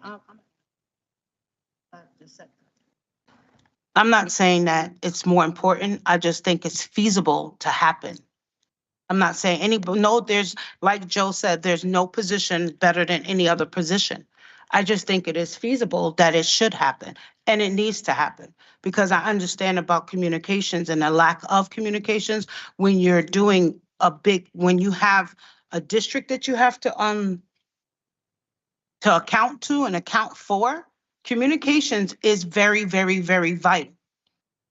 And people don't know that, and people don't think that it is because they're not directly in the classroom. And it's not directly going directly to our children, but it is vital. Because if something happened, we need that communications person on point right there to be able to do an op-ed. We want to I promise you, I didn't want to speak because I get a little passionate, right? But we Are we looking for change? Because you said let the past be the past, right? That's what it is. It's the past, right? But the fact of the matter is the past has a predictor, right? We've been doing the past over and over and over again. This is different. And we're not saying that the communications person is as important. We're not saying teachers are not important. That's not what I'm saying. What I'm saying is right now in this community, in this environment, in this, the energies and the temperature in which we're at right now, I think a communications person is vital because there's things that need to be communicated. There's things that need to be done as far as in communications, the profile of a communications person's job task and abilities and skills and expertise that we can't do. I've gone to the state and I've testified plenty of times. And that's not what this all is. That's not what only a communications person does. But it's vital for when a communications person can actually step up and actually do the work that would alleviate the superintendent from doing some of the work. So again, That's my all question I'm is saying. just, my question, because I know I'm running out of time shortly. I think she added it to my time, not to the speaker's time. Correct, Ms. Chair? You're adding it to my time or to the speaker that's speaking? You asked the question seeking an answer, so this is all your time, Mr. Medina. That's what's my question. I just want to make sure. So you're saying that, yes, it's better to do a communication person than add a para or a teacher inside the classroom. That was my question. No? Okay, thank you very much. Okay. Just wanted to make sure my question. Anybody else would like to answer on thing? Go ahead, Mr. Joe. No, If Mr. Medina, No, I no, I was chair the passing it over to you meeting. respectfully. I was saying it back to you. I If apologize. this But he had is a hand. debate. Go ahead. If you're debating the topic, you can feel free. I'm not debating the topic, ma'am. But this is debate in Robert's rules. There's been a main motion. Well, I'm It's saying that been I'm- seconded. Yeah, And I'm the not saying- information's been presented. If you're arguing for or against it, that is the point of debate. Okay, I had a question and I just asked if anybody else would like to answer that question. Ms. Bain said yes, and I just saw Mr. Medina. Joe. I'm just saying the statement, please. I don't Mr. want to speak over you. Has his time coming. Are Okay. you yielding the floor and you're done speaking? I yield the floor. Thank you, Okay, Madam thank you Chair. very much. Wait 1 second. Let me get the mic situation. All right. You have the floor. Yeah, Madam Chair, it's really moot because Mr. Medina did ask a question. You did tell him it would be taken out of his time, and you did ask if anybody wanted to answer. You chose one person to answer the question. But I'll leave the point as moot because it's minuscule. I still got 7 minutes to speak, so I could use my time to address that question. Absolutely not. I think some of my words were mischaracterized. I do not think a communications director is as important as a classroom teacher. I do not think a communications director is as important as a paraprofessional. I do not think a communications director is important as a librarian. I do not believe communications director is as important as nearly every other possible way we could spend these alliance funds. Communications director is a luxury that we can ill afford in the city of Bridgeport. All these other districts mentioned receive far more funding from their local governments in particular, and we are starving for cash. We're talking about closing 6 schools. What are we going to say? Oh, Ms. Communications Director, however, will we put a good face on closing 6 schools? No, there's no good face to be put on this. We are in crisis. If we can't communicate crises on ourselves, by ourselves, where are we? Over $1 million in talent has been added in an emergency situation. We're talking about closing 6 schools, for goodness sake. And that's just this year's conversation with a $42 million ask that we're covering with our savings. What about next year when there's $42 million more? We could cover some of those services this year. Perhaps we could get an extra psychologist to work with Hall and Edison to prepare the school children for being ripped away from their friends. Perhaps that would be a better use of the dollars.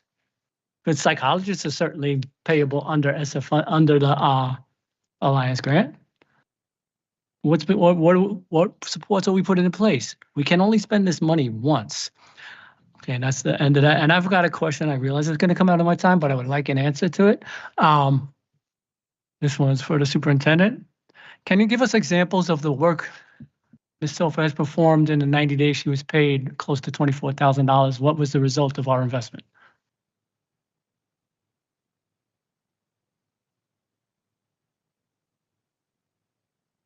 I can certainly forward a detailed report tomorrow.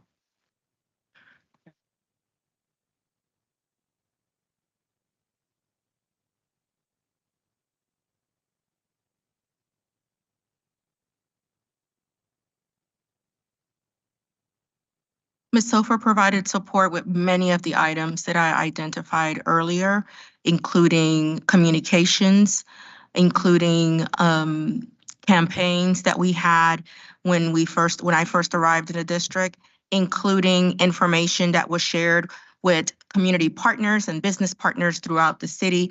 And actually, some of those communications have yielded some wonderful, positive relationships. But like I said before, I'll be happy to provide you with a detailed accounting of the pieces that Ms. Sofer supported with tomorrow.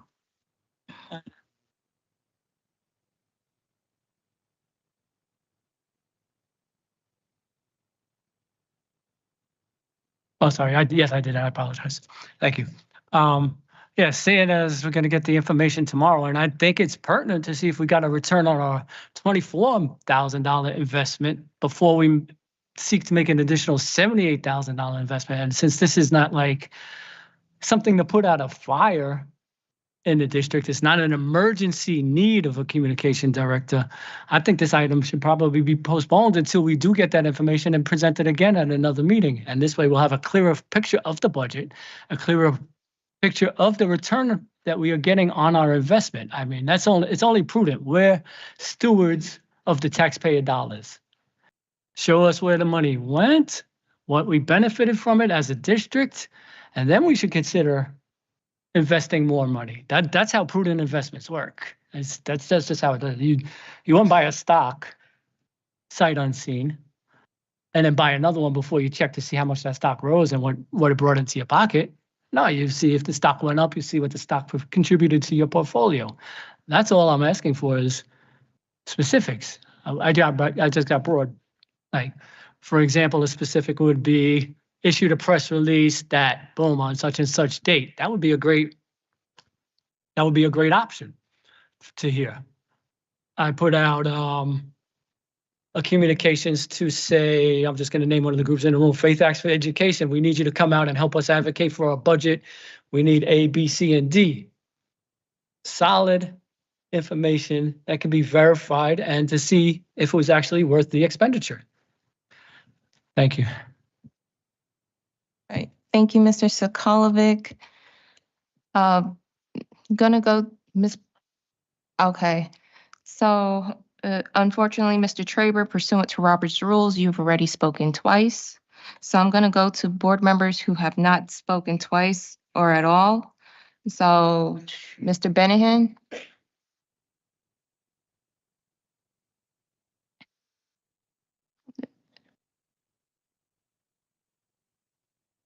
Thank you, Madam Chair. And as I said this in the beginning, it was not necessary to spend too much money for somebody that, like, I'm agree with what Mr. Sokolovic said. I feel and I prefer, and it's more and more priority to spend whatever money we need for our teachers. Our teachers, the one working very hard day by day to be sure our students, they have whatever they need. Because I know sometimes they give a budget to teachers to buy, but when you buy 1, 2, 3 things, the budget they give it is done. As I said before, and I repeat it again for the record, teachers, they are taking money from the pocket to be sure our student, they have notebook, pencil, or anything what our student need. So I don't find that fair that we have spent so much money in something that we can use it for something with our staff. If we say we hear like people say that we care about the teachers and staff, so let's do the job the way it's supposed to be. Let's take care of our teachers because they are the one work very hard to be sure our students receive great education. Thank you, Madam Chair. Okay, thank you, Mr. Benahan. Ms. Perez. We're not talking about the budget yet, but I just want to bring up, from my understanding of it, we have teacher vacancies right now that will be have the funding. We just need the teachers to come work for the district. So we have openings that are just open. We're not taking away from teaching staff for this. This is a different line item. We have I lost down my sorry. This is for non-certified salaries. We have multiple vacancies in that versus the teacher salaries. We do have openings. We're not trying to take away from those salaries to put this position in place. And then and you already answered it, but this is not $80,000 out the bat, like out of our pocket right now. This is as needed for emergency situations. That's just a point of clarification, I guess.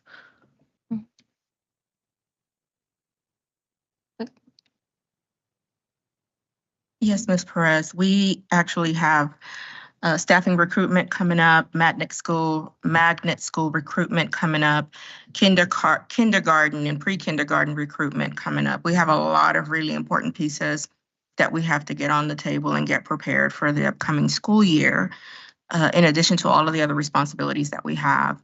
And as you know, the spring season is the busiest season of the year. So there's quite a bit that we need our communications consultant to support us with, as we do not have a communications director on staff. Ms. Perez, you have any more questions, comments for debate? Just a comment that probably is unnecessary, but I'm wondering if we've had this in the past, maybe we wouldn't have 5 superintendents in 10 years.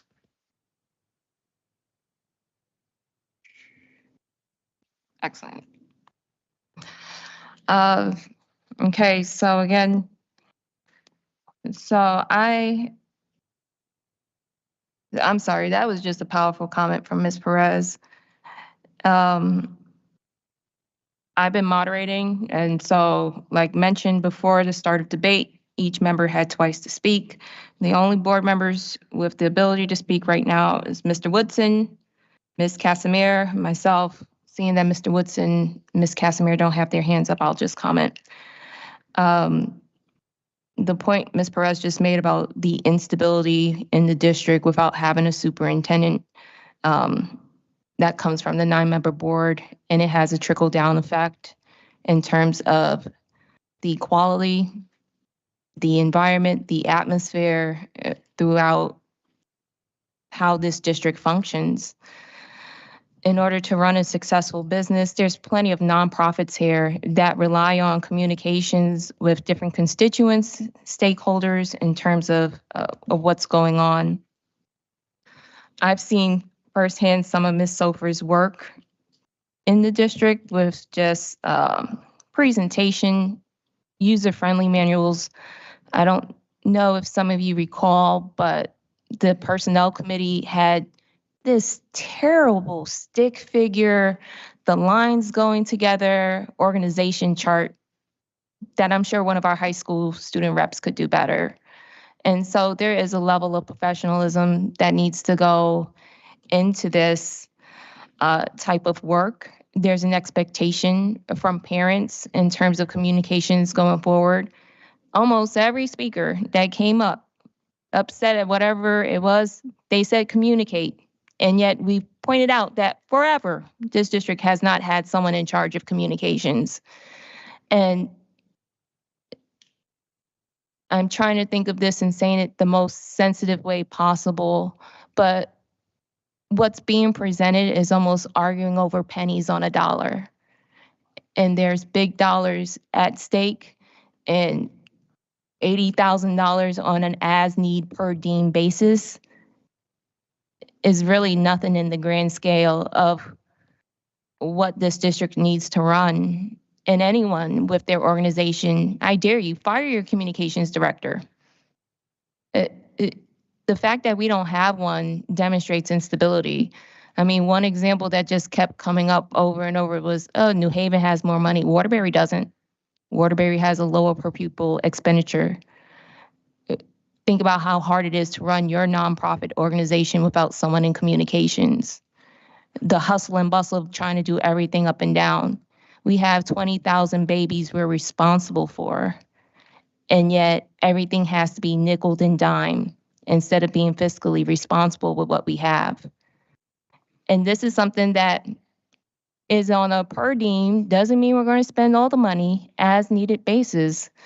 So I really don't see the harm, given that other districts use it. And to hold a carrot and a stick in front of you saying that it could be a para, but it's not. And one para, we have to think big picture in terms of how to flip and change this district to be successful. Big picture, big goal. And the big goal in order to run this district successfully is that we need someone for risk management. Again, a year ago, members of this board was willing to have someone that's a risk management consultant. So members of this board a year ago had no problem identifying this district as a risk. And we needed someone to communicate that as a risk. And now the tune has changed to a cheaper budget because that RFP was for $100,000 and nobody wanted to deal with us. And now we have an award-winning per diem as needed person that's willing to work with the district who we've worked with in the past. And the tune has changed.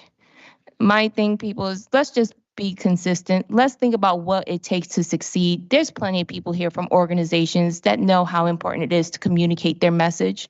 Whether you disagree or agree with me, you wouldn't fire your communications person. And I'm sure in order to grow and succeed, you need to have a team. And if the superintendent is building the team to be able to better communicate with the parents, with the various various organizations on a per diem basis that was less than what this board approved a year ago for a risk management consultant. But then, no, nobody ever applied, and that's the truth, because nobody never wanted to come here. Mr. Sakalvit, I respected you when you had the floor, and through I have not interrupted you when you've brought up information to which I don't agree and to which the record doesn't affect. That's great. But the point is, I think these members are wrong. Let us invest in ourselves. We have to invest in ourselves as a district from the top down. Top down, it is an ecosystem. It is a community. Every individual member matters, whether it's communicating to the teachers and the staff, to communicating internally, to communicating to members of the public, and the manner through which it's done, the decorum. Someone with a professional level of expertise is necessary for this district. And that's all I have. So again, the only members that can speak at this time is Mr. Woodson or Ms. Casimir. And seeing that they have no comments, I'll enter a vote. All in favor of entering to, okay, it'll be a roll call vote.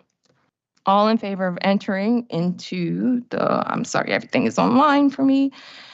Enter into the selection of Veronica V.V. Sofer as Communications Consultant, RFP BEX 03824C-R. It'll be a roll call vote.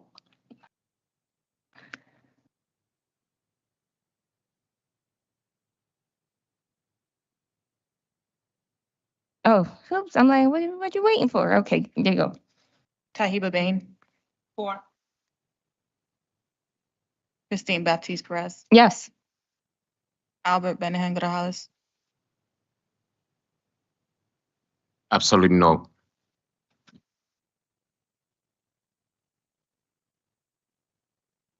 Akeisha Casimir. Yes. Willie Medina. As Ms. Bain said, no. Wait, let's clarify. Ms. Bain voted yes. No, she gave my answer for me. You remember? Wait, no. Ms. She gave my Medina, just answer say for me. your yes or no. That's all we need. I said it already. You said? No. Okay, great. Thank you. So for the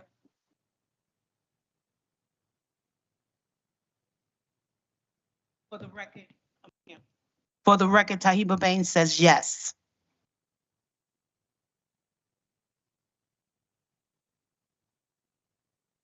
For the record and in accordance with our bylaws, I'm going to say no with a brief explanation because we are not continuing under ESSER funds to assistant principals for special education, and the $78,000 can be used to save at least one of them.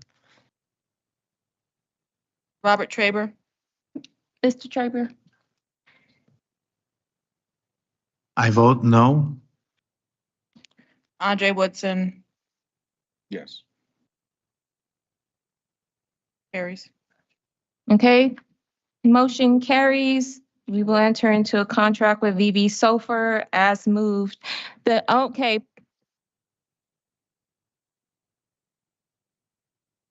Please, board members, we have one more, sorry, I lied. The next item on the agenda, discussion and possible action concerning workers' compensation settlement agreements. The attorney is not in to present to us, so I'll entertain a motion to table it to next Monday's meeting so we can have the attorney there to consult us with our decision. All right, it's been moved by Ms. Perez, second by Mr. Traber. Any debate on this? Okay. Okay, sorry. All in favor? Aye. Aye. This motion passes unanimously. It will be presented at next week's meeting. The next and last item on the, I lied again, sorry, is discussion and possible action on the updated 2024-2025 budget. There's an asterisk. We've notified the public in advance that this item may qualify for executive session if necessary. So I believe that Ms. Siegel is here as well as Ms. St. Louis to present the budget.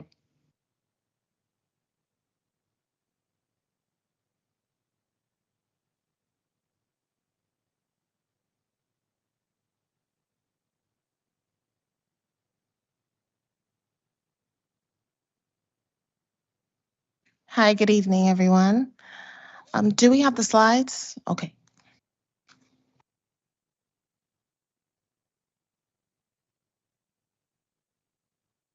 Good evening. My name is Patricia St. Louis, and I, together with Marlene Siegel, will be presenting once again the superintendent's recommended operating budget request for fiscal year 25. Next slide, please.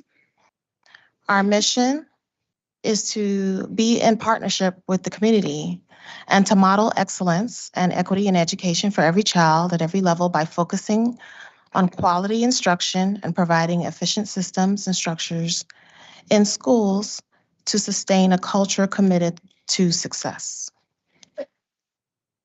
We envision a culturally responsive, high-performing learning environment where students thrive academically, socially, emotionally, and civically. We believe our community must be committed to educational excellence, that each of us has a responsibility to contribute to that excellence. Our fiscal goals remain the same: to maintain a structurally balanced budget built on a comprehensive financial plan comprised of all funding sources, and ensuring that real cost management takes place and that we provide the most effective educational program possible. Our goal is to maintain and enhance the school-based budgeting model grounded in empowerment and accountability at every school level. And our goal is to ensure fiscal accountability through continued integrity, transparency, reporting, and systems management.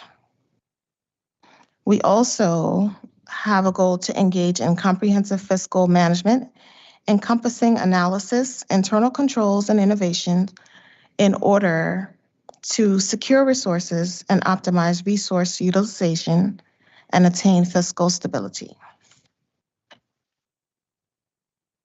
Our superintendent's proposed budget for fiscal year 25 is an operating budget of $309 million, which consists of the general fund and alliance. This is a $41 million increase and a 15.4% increase in projected expenditures from fiscal year 24 to 25. The $41 million increase, we're expecting to fill that gap using a $16.7 million request from the city, $8 million we're projecting from the state. That number is not yet finalized. A $12.8 million reserve is what we intend to deduct from ISF, and that's all dependent on what we receive from the city and the state. And also, on average, we usually incur savings from vacancies and turnover, averaging about $3.5 million. The factors that are affecting our budget and causing such a large projected increase is our student enrollment, especially in the English language learners and special education population. We have collective bargaining agreements to abide by. So all the various employees that are part of the unions, we have to abide by the union agreements to provide step increases and percentage salary increases. We also know that we're forging ahead towards a fiscal cliff due to the ending of our ESSER grants, Elementary Secondary School Emergency Relief Fund from the state. It was, we received $145 million over a 3-year period, and these funds will be expiring on September 30th, 2024. We will no longer be able to utilize ESSER to support essential services, and we will be required to move a large portion of these services back into our operating budget and into other grants.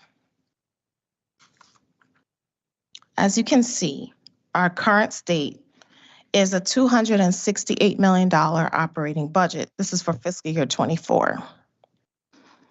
Of that $268 million, we received $75.5 million from the city and $192 million from our state ECS grants. The $192 million includes 167, I believe, 64, I'm sorry. $164 million in ECS and $28 million in ECS Alliance. We are requesting $16.7 million from the city. That would bring our city share from $75.5 million to $92.2 million. We are projecting at least $8 million from the state in additional funding in Alliance. We are also we also have grants of $34.5 million. Within those grants, we have Title I, Title II, Title III, IDEA, state and federal grants. At this time, we do not have a clear picture of the funding that we'll receive in grants because it's still early in the year, but at some point in the summer, we will have a more clear picture of our funding from the state and federal grants. According to our projection, we will have a $16.3 million budget gap.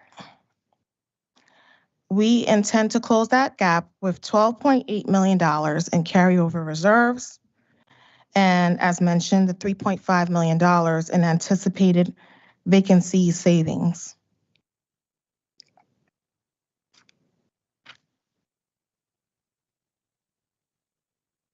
As we can see on this slide, the percentage increases going back 9 years have been minimal, averaging to only 1%. With a 15.4% increase, we still would not have made up for the small percentage increases that we've received in the past. We need at least 15.4% of an increase in our operating budget in order to be able to continue to maintain these essential services and make moves towards improving the quality of the education provided to each student in Bridgeport Public Schools. The next slide will be presented by Marlene, Miss Siegel. So on this slide, we see that the average annual dollar increase over 9 years was approximately $2.8 million, which equates to an average annual percentage increase of only 1.09%. Clearly, an average increase of 1% over 9 years is insufficient. The district has been underfunded, and the insufficiency of revenue growth in each year results in a higher compounded monetary need in each successive year. And so the increase requested for 24-25 is over $41 million, and that would result in an average annual dollar increase over 10 years of approximately $7 million. And that equates to an average annual percentage increase of 2.68%, which is quite reasonable. This slide in a pie graph shows the distribution of funds by major categories, such as certified salaries, non-certified salaries, employee benefits, and various other non-personnel areas, such as transportation, special ed tuition, and supplies. And we can see that the amount expended for personnel in the certified salary section, the non-certified salary section, and the benefits section comprise close to 80% of the budget.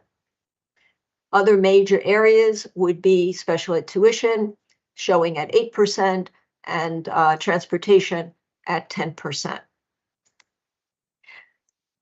This slide compares the 24-25 budget request in the general fund to the current general fund budget in 23-24. The current general fund budget is $239,735,982. And by general fund, we are referring to the base ECS from the state and the city share. So this does not include the Alliance ECS grant. And in the current year, we do have a gap for operating funds. And we're going to close that gap by withdrawing the amount that we need from the savings on deposit in the internal service fund. So those savings constitute carryover funds from prior years during the COVID pandemic. We are currently projecting that the amount required to close the gap will be between $6 and $8 million. I want to emphasize that this is a variable number. We are taking every possible action to leverage our resources effectively and efficiently in order to lower that number and conserve funds in the internal service fund for next year.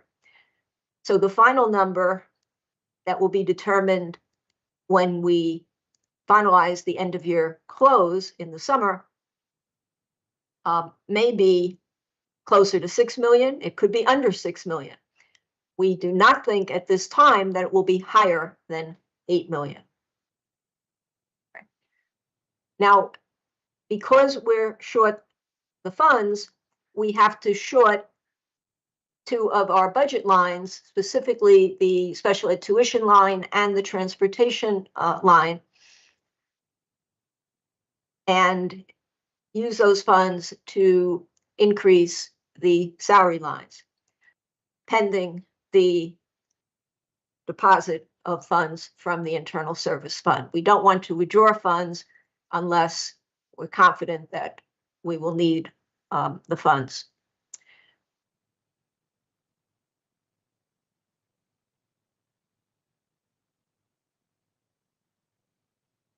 Now, this slide expands upon slide 7 in terms of the key factors affecting the budget. And the first is enrollment. And we can see in the top section that on October 1 of 2022, in the prior school year, there were 19,133 students enrolled in our schools. On March 1 of the current year, 2024, 19,747. So there's been an increase of 614 students, or 3.21%. In addition, the special ed population has grown by 213 students, and the English language learners have grown by 764 students. Our L population has increased by 15.19% in this time period.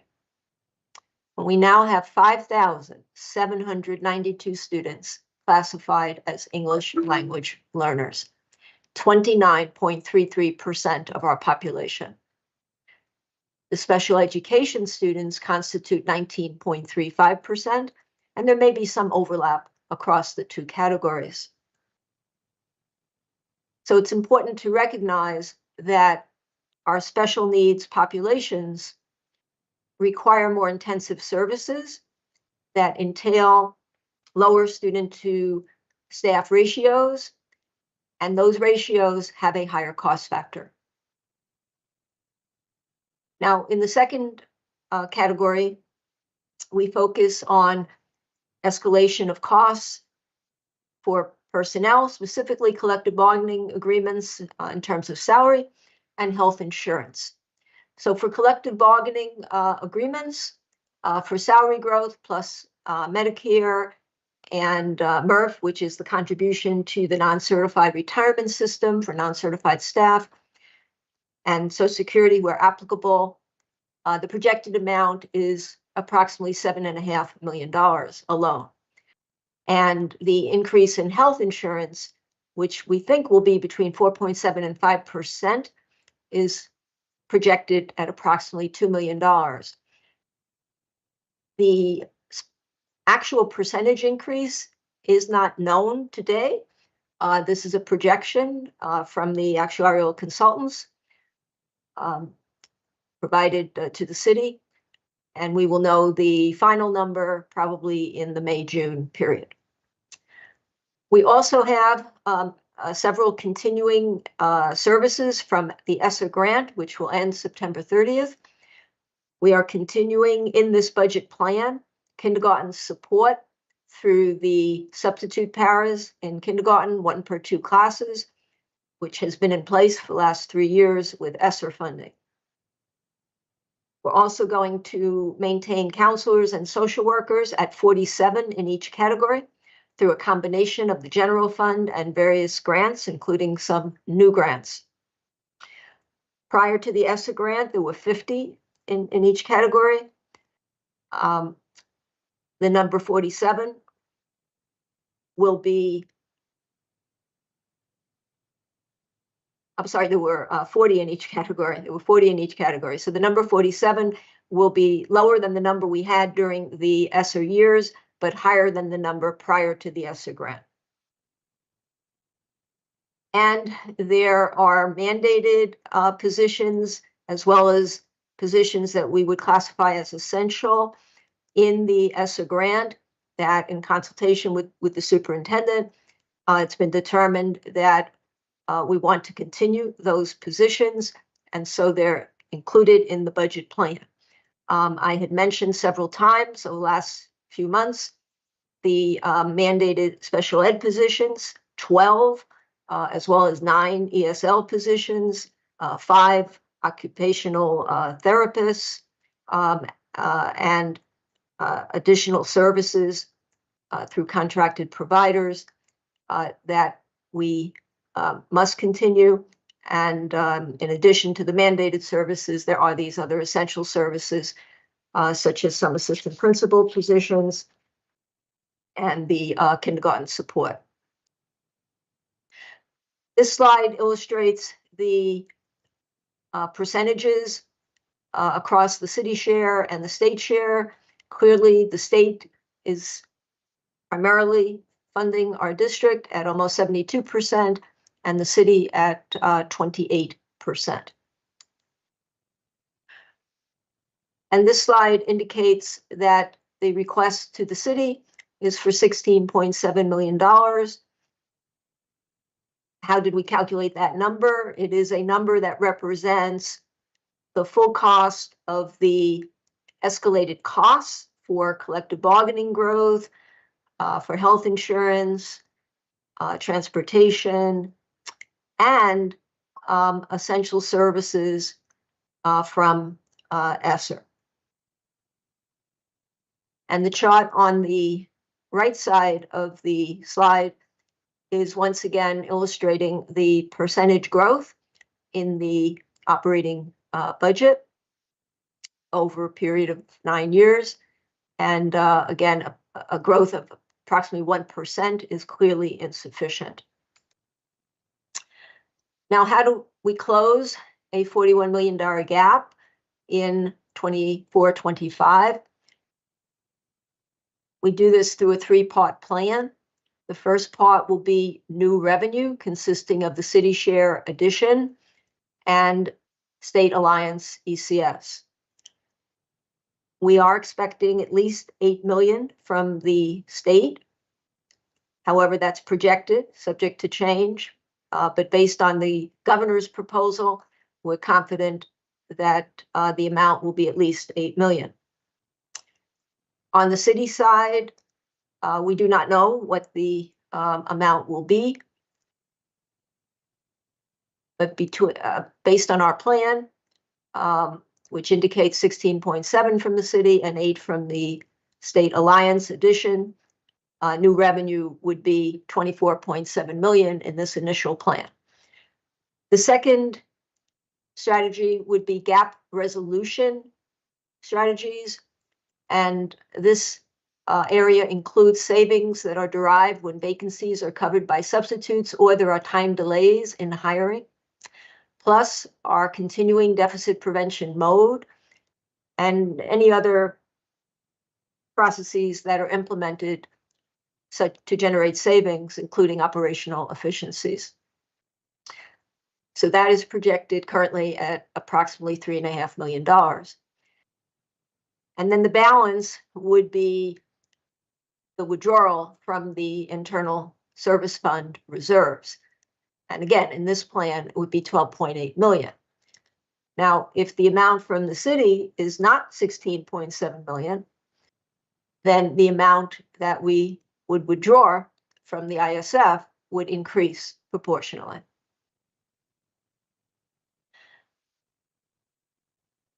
Our NCEP, net current expenditures per pupil, in the January 24 report for 2022-23 was 16,506 per pupil. And this slide illustrates the comparison with the peer districts. Our peer districts are the districts with the highest enrollment. Bridgeport, of course, having the highest enrollment. And we can see that Hartford, with 18,596.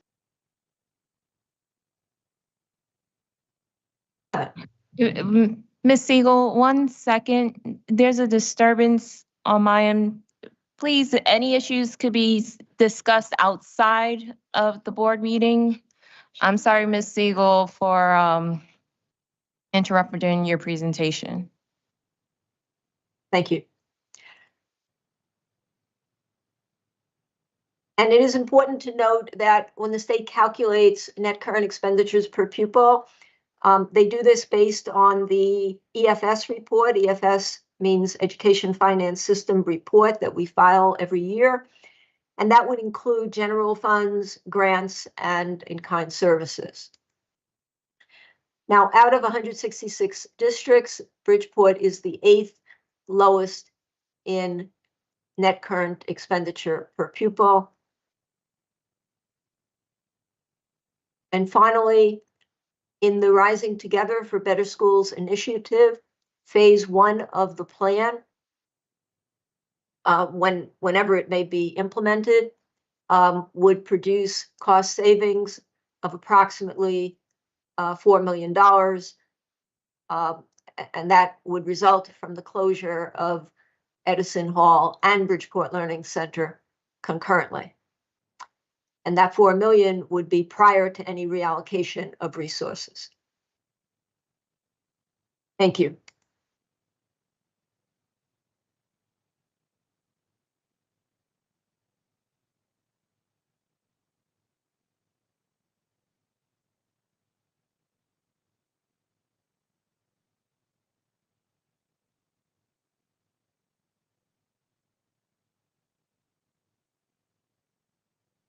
All right.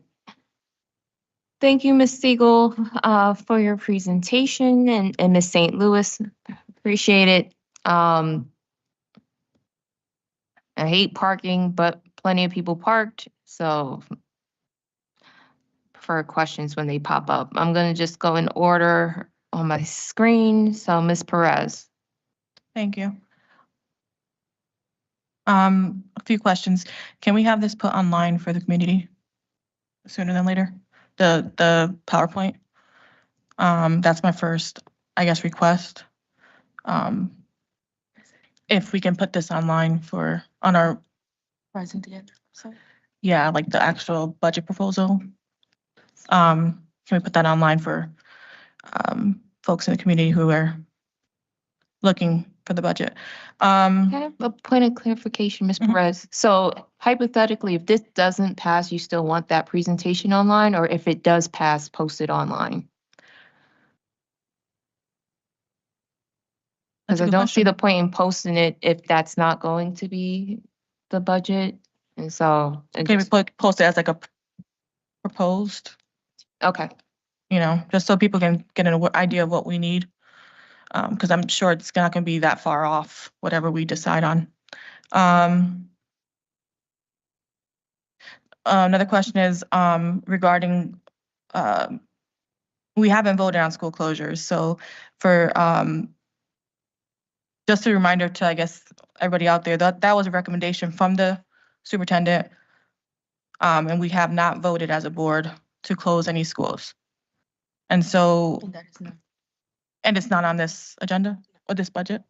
So It's not being considered. it's not being considered tonight. So my question was at the end, the last slide, I think second to last slide, she did mention the possible school closures. If we approve this budget tonight with that stipulation that there may be school closures and then we don't vote on school closures, where's that 4 million in savings coming from? Or is that coming from the savings? Are we going to request more money from the city? Like, any clarification on that from anybody?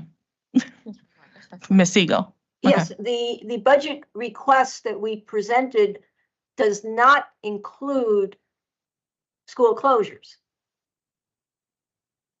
We've presented a budget and a budget gap plan that does not include school closures at this time.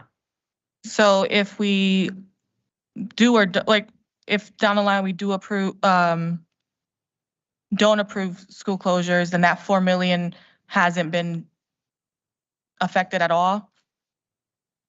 No, if those schools were to close, savings would result. We would get savings. Right? But we have not built in those savings into our budget plan. Ms. Perez, I asked Marlene to include that slide as an update to the last presentation after questions received from the board regarding school closures and potential savings. But this particular 4 million has no bearing on next year's budget whatsoever. It is just the potential savings from school closures. Okay, and then 15.4% increase is the request from the city share. What do we need from the community to help us get that money? Like, do we need people to back this, or do we want more debate? Like, do we want to request 15.4%? Do we want more? Like, is that the bare minimum? I have been in ongoing conversations with the city. My team and myself actually had a meeting with the chief administrative officer and deputy chief administrative officer and several other members of the city, Ken Flato and others today. So we are in ongoing conversations regarding the budgetary ask that is included in this slide presentation with the city. And we have been doing that since we made the decision to make sure that everybody in the public was aware of what we were asking. We have been in those conversations.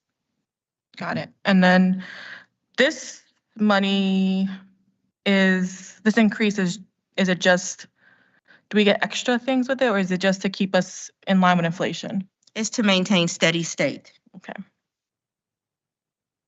Okay. And keep in mind that it includes the mandated services from the ESSER grant. Okay. I yield my time. Just to clarify, we're not in debate, so there's no time to yield. Okay. Oh, you have more questions? Oh, okay. The next speaker is Mr. Traber.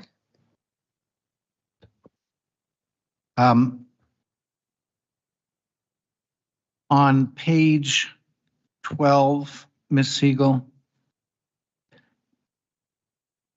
you mentioned that, I can't recall exactly how you phrased it, but you were talking about sort of how we presented the transportation and sped costs. I can see is that what tuition is? Because I can't see where you were referring to. I can see the transportation. I can't see the sped costs that you were referring to. Yes, so on the pupil transportation row, I see how the amount in the budget is about 18.3 million, but that is not the amount that we are projecting for the full expenditure in 23-24. The actual amount will be closer to $26.8 million. Yes, ma'am, I see that. And Where's the special ed sped? I'm sorry. That's what I want to, go ahead. Yeah, Sorry. and special ed tuition is currently budgeted at approximately 19.8 million, but That's is not the projection of the final cost factor or net cost after taking into account the special ed excess cost grant. We anticipate that the final number will be in the range of 21.5. It may be 21.6. It could be 21.8. There are many variables impacting special ed tuition, but at this time, based on the information that we have and the trends, we are projecting between $21.5 and $22 million for the end of year close. And so on these two lines, transportation and tuition, we have to take into account the funds that will be withdrawn from the ISF. So we short those lines. We short those lines here so that we can add to the salary lines where we need the funds. Okay, so I understood that, but I just didn't understand when you referenced sped, that tuition was sped. So that's what I wanted to clarify.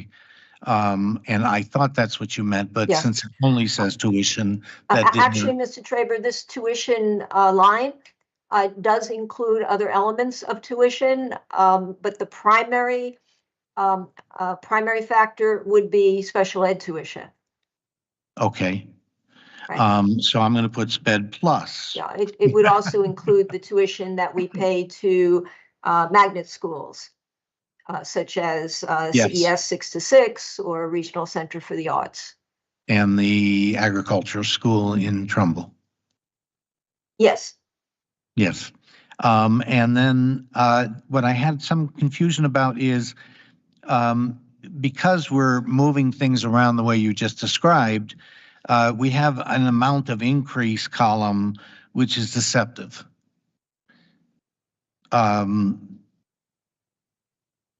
Because we're increasing more in some categories than others. just because of the way you're moving the numbers around. And then on the last column, the percentage of budget gets terribly confusing, because is that actually the percentage of budget, or is that because we've moved things around the percentage of budget? I have to go back and look at the formula, but I believe that these percentages are based on this budget. Just give me a second and I will verify.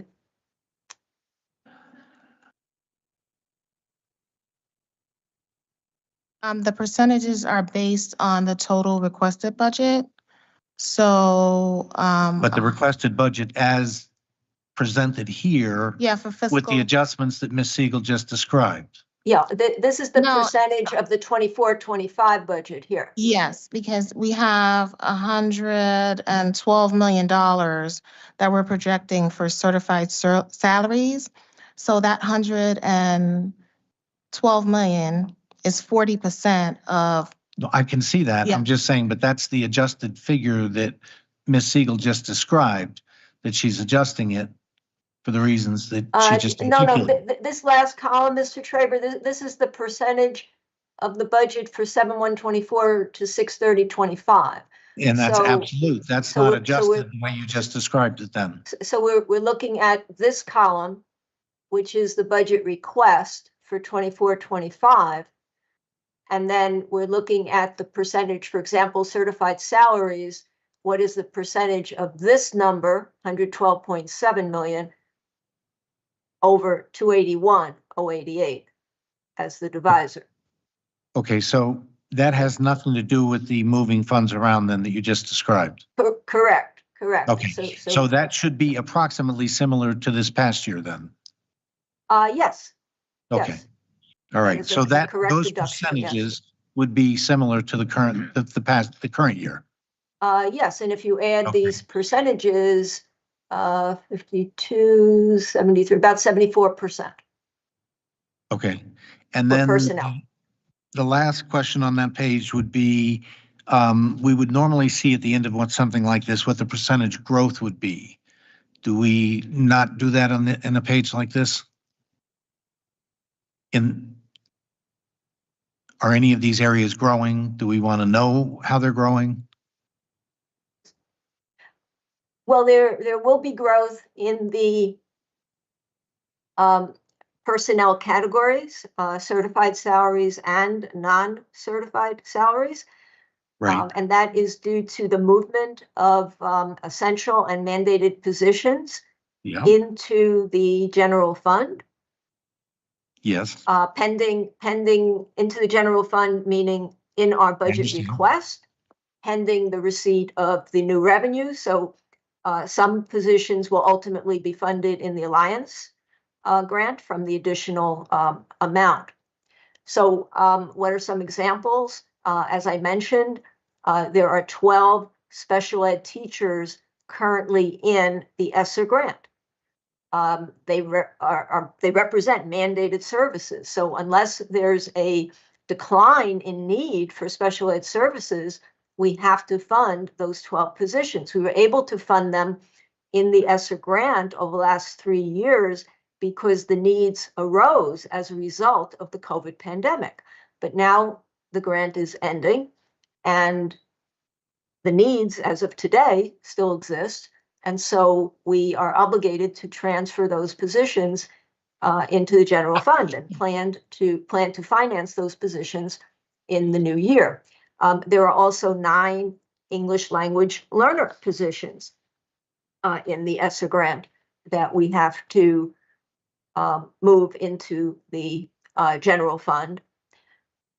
And I mentioned 5 occupational therapists. We were able to 47 counselors I'm and sorry? social workers? 47 counselors and social workers? Yes, well, the counselors and social workers prior to the ESSER grant were 40 per category.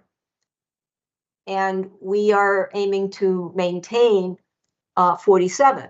Now, what we have done over the last year is to prepare for the eventual expiration of the ESSER grant. By that I mean, as vacancies occurred, we did not fill the vacancies so that we could reduce our number to a reasonable level and accomplish that through attrition. And we provided the schools with an alternative service. Okay, so I guess what I'm saying. Now, the 47 are funded through a combination of the general fund and various grants, including new grants. There is a federal trauma grant that will be in place for 1 year, and there will be a Stronger Connections grant that will be in place for 2 years. We're going to use Title IV to help fund counselor positions. And so, again, in this budget plan, we have built in 47 positions in each category. We also had contracted services for psychologists and speech teachers in the ESSER grant. We were able to offset those types of expenses through the use of ESSER funds. And unless there is a reduction in need, we have to plan to absorb those costs in the new year's budget. Okay, so I guess what I was asking was that in this chart, we don't actually see what the growth is in the general fund in this part. No, this is a general summary chart. Right, so we don't see the percentage growth in those categories. Correct. Okay, and are we going to see the general growth in those categories at some point? And that would be a question for the superintendent. Okay, Madam Superintendent, are we going to see the general growth in those categories?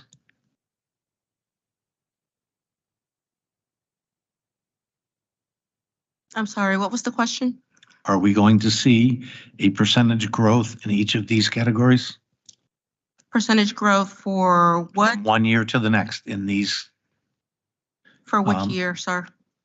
From the current year to the budget, to the projected year. Well, I'm sure that we will be building that in. Okay, because a lot of the tables that we've seen have a percentage growth showing current year I don't have any reason to budgeted not year. include the percentage growth. Well, that's what struck me, is it's not there, so I was just asking about it. And she said you would need to answer that. Okay, well, thank you, Marlene, for allowing me to answer. We are happy to include the percentage growth. Thank you. And then on the next page, Ms. Siegel, you touched on this a bit in answering this question, the questions we were just discussing, but I wanted to make sure that I understood the kindergarten support staff that we've been funding with ESSER services. What percentage of the paras are we keeping from the current year to the next? We're trying to maintain the service. It is a service provided through substitute paras through the contracted agency, and we provide one for every 2 classes. There are 44 positions, and the cost factor is approximately $1.3 million. Why is it substitute paras? Because the district cannot afford to fund 44 paraprofessional positions. And so we're trying to maintain 44 positions? That's what's in this budget? We have maintained over the last 3 years with ESSER funding kindergarten support through substitute paras provided by the contracted staffing agency. 44. We're proposing to continue the same service. Mr. Traber, hit your microphone, please. I was just trying to turn off the superintendent's mic and accidentally cut yours off.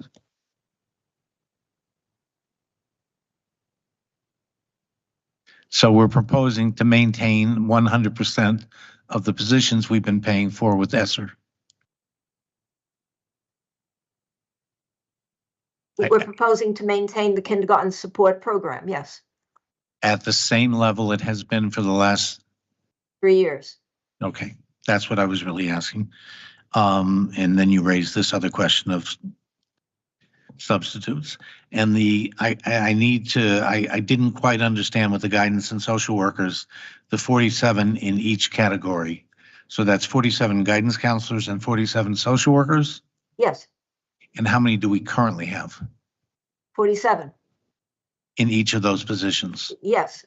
So there's no change. What was the reference to 40? I Well, didn't. we had 50 under ESSER. I indicated that starting in the fall, we took steps to prepare for the eventual end of ESSER, which is coming soon in September. And so as attrition occurred, as retirements or resignations occurred, we did not replace because we wanted to move the position level to a reasonable point that would meet our needs and could be realistically maintained into next year. So in each category, we had So 50. currently there are 47 in each category. In fact, I believe we have a vacancy in the social worker category that we're trying to fill within the 47. So we accomplished our goal through attrition. Okay. And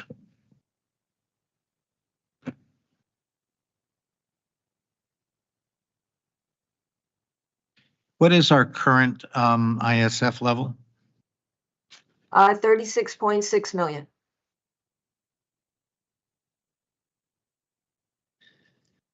And we're projecting to use how much in this fiscal year? In the current year, 23-24, the projection is a range of 6 to 8 million. As I indicated, this is a projection, does not represent the final number. We are taking every possible step to leverage our resources effectively and efficiently to lower the amount that we have to withdraw from the ISF in order to balance the budget. The final number may be under 6 million. As I stated, at this time, we do not expect that it will be higher than 8. We're hopeful it will be closer to the low end.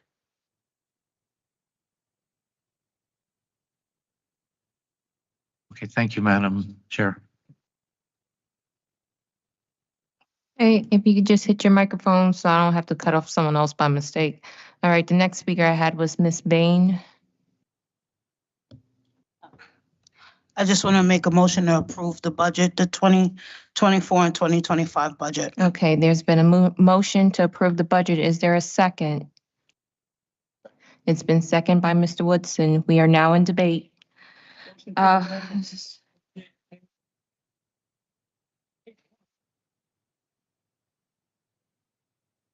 So what is your amendment?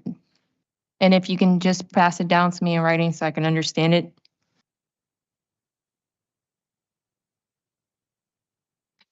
We can't pass a motion if we don't know what we're amending.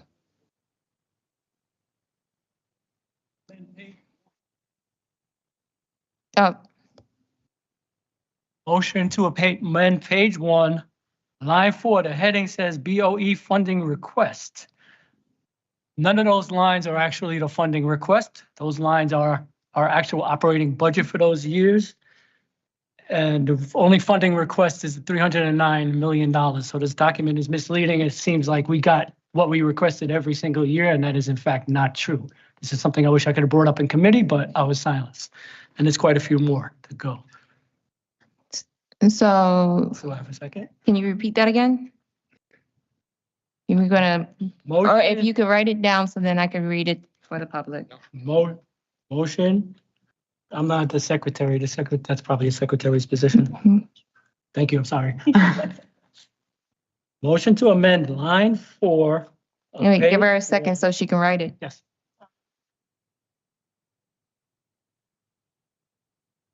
Motion to amend line 4, BOE funding request to read BOE operating history and BOE funding request.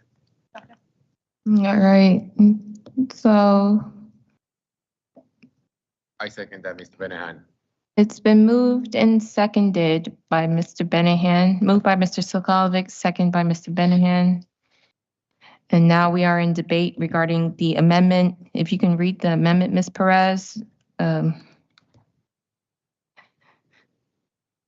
amendment is to amend line 4 of the BOE funding request to read BOE operating history and BOE funding request. All right, so the debate, again, pursuant to Robert's rules, only 2 times to speak. And this is just regarding the amendment. It just doesn't impact the main, depending on the outcome of the amendment, it will impact the main motion on the floor. So I will clear the parking lot because there were people parked for comments regarding the presentation. There was a motion and then there was an amendment to the motion. So please, anyone with questions regarding the amendment to the motion, Point of order, Madam just Chair. go ahead and do that. Point of order, Madam Chair, as the maker of a motion, I got the right to first speech. Okay. May I have the floor? All right, I'm going to clear the parking lot. Okay. Yes, this budget was due in January. We said we were building this budget since probably October, November.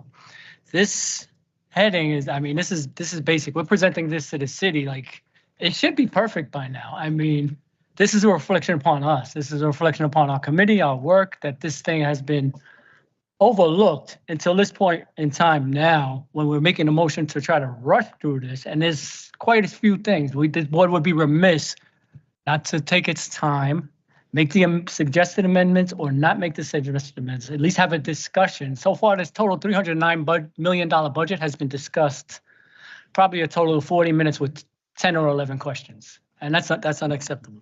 So on that one, that's the first thing we need to correct in a series of many. Or amend, not correct, I'm sorry. I yield. Okay. Next speaker regarding the amendment. Okay, hearing none, we'll take the vote for the amendment. I am going to issue a roll call vote.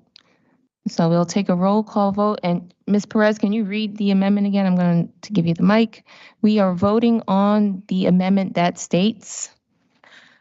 Amend line 4 of the BOE funding request to read BOE operating history and BOE funding request. Can I just can I put amend page 1, line 4? Just so that we're super clear.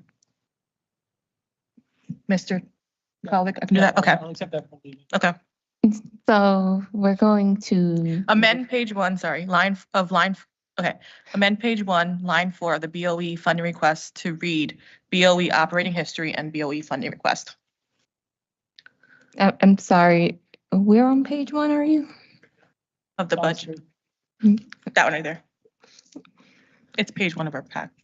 Oh, okay. Oh, page 1, the packet. Gotcha.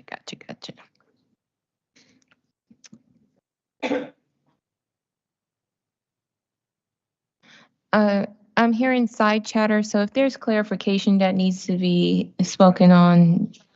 Trying to figure out where it is. It's actually page 9 of the packet that was put in. So again, page 9. Okay, so Mr. Medina, I would just respectfully request that you hit and then you can make a motion for a brief recess as we figure out the correct page number. So then if Mr. Sokolovich wants to withdraw and put it back on, we can do that, or we can have an amendment to the amendment and vote on that as well. I just want to be clear.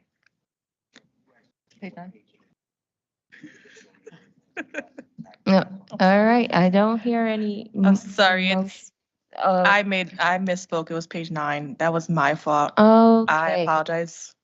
That's Mr. Sokolovich, So page 9, line 4? Sorry.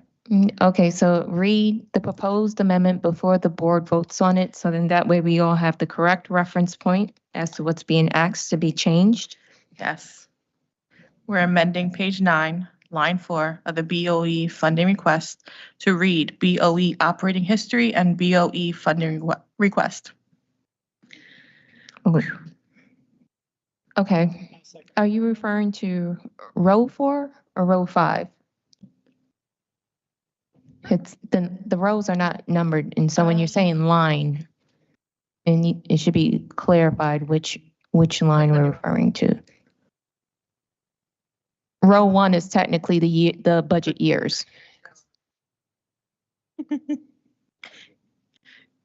Can he withdraw this amendment and re-amend it? Would that be? Yeah, that's good. Withdraw my motion. Okay. Second of the amendment. Wait. Whoever seconded that. Mr. Benahan, sorry. Let's get this right. Okay, so then just say it clearly so that Ms. Perez can write it down and then we can have a vote on it, okay?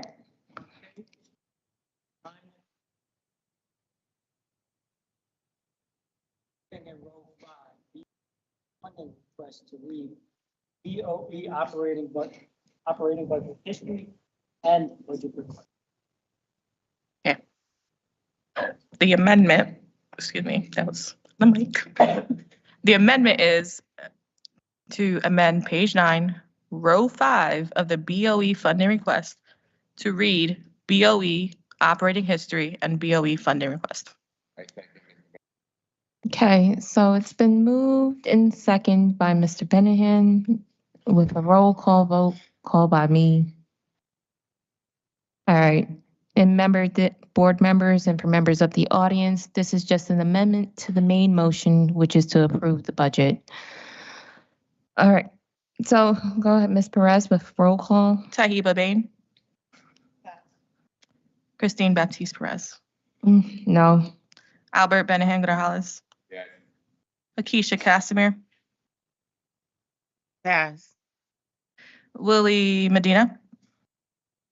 I'll go yes. Joseph Sakalovic. Yes. Robert Traber. Andre Woodson. Tahiba Bain. Akeisha Casimir. Yes. All right, 6-3. It passes. Amendment. Okay, so the amendment to the main motion passes. And now we have passed the amendment to the main. Wait till you have the floor, Mr. Traber. I need to announce to the public what's the results of the amendment and what's the main motion on the floor. So the main motion to amend page 9, row 5 regarding the budget requests as stated per Ms. Perez, that was moved by Mr. Sakalovic and second by Mr. Benahan, was approved by 6-3 of the board. The main motion now presented before the full board is approval of the updated budget. And so I will open the floor to debate. I'm going to recognize the first speaker that is on my list, which is Mr. Traber. To increase the budget request from 16.7 million to 20.2 million from the city. Okay, so there's been an amendment to the updated budget, which is to increase it. Can you repeat the amount again, Mr. Traber? I'm proposing that we increase the amount from 16.7 million to 20.2 million from the city. Okay, and so that amendment has been moved and seconded by Mr. Sakalovic. All right, now we are in debate. As the maker of the motion. Regarding the amendment to the motion, which is to increase the budget from 16.7 to 20.2 for the city side acts. So the next speaker I have up, the person that makes the motion gets to speak first, so that will be Mr. Traber. Thank you, Madam Chair. I am making this motion to be clear that we should under no circumstances consider any budget that includes closing the potential to close the schools in this next school year. And so the amount that I've increased the contribution ask from the city is from 16.7 million to 20.2 is a $3.5 million increase. Now, contrary to what has been said here tonight, at last Monday's committee meeting, it was presented to the public that the $3.5 million local savings was included the closing of the schools. Now, tonight we were told that that is in here simply as a reference, but last week, and we have it on tape, so I'm not here to argue about it because it's been presented differently tonight, but I am making this motion in the hopes that we make clear to the public and the parents and the teachers and the other staff of the school system that we are not looking in this budget to close any schools in the next school year, that we are looking to have the completed process spelled out in the policies done with full participation of all members of the school community and site community. And so by increasing the ask to the city, we saw in today's paper, the superintendent and the mayor expressing support for the closing of the schools. We have seen the superintendent supporting the mayor in his election bid and believe that we're hoping that the mere fact that we're asking for 16.7 million might suggest that perhaps the mayor would be so generous as to increase his contribution to the Board of Ed, given the historic underfunding that has been so well documented by the superintendent in this budget presentation, something that many of us who have lived in this city for longer are painfully aware of, how underfunded our schools have been from the city. That the mayor will increase his contribution from a generous 16.7 million to 20.2 million to reassure the public that no schools should be closed this year, and that this budget was not held up to help him get elected, but that he cares about what's best for the children of our city, and holding this up and doing it right would be in everybody's best interest. I would point out that I am pessimistic that the mayor really means to give us this kind of money. I have been pessimistic from the get-go, but this underfunding that has been so clearly highlighted in the superintendent and the chief financial officer and the interim chief financial officer's presentation is something that we are all painfully aware of. If the mayor had given $1 million more in 1993, 30 years ago, you can do the math and figure that's 30 million plus 29 million plus 28 million, and add it all up. That's a boatload of money this school district would have in its pockets if he had simply added $1 million each year to his budget over what he has given us. So we would like to see the mayor make up for lost time here, and love to see the city start contributing what our children deserve. But I'm not holding my breath, but I'm making this proposal in the hopes that we can assure the public that we're not going to be closing schools in this next year while we explore other avenues. And insofar as this entire budget is predicated on a $16.7 million request from the city, why not make it 20.2 million? And let's assure the public we're not looking to close schools and hope for the best. Thank you. All right, Ms. Casimir had her hand up, and then I'll go to Mr. Medina. And board members, this is regarding amending our acts from the city side from 16.7 to 20.2 million.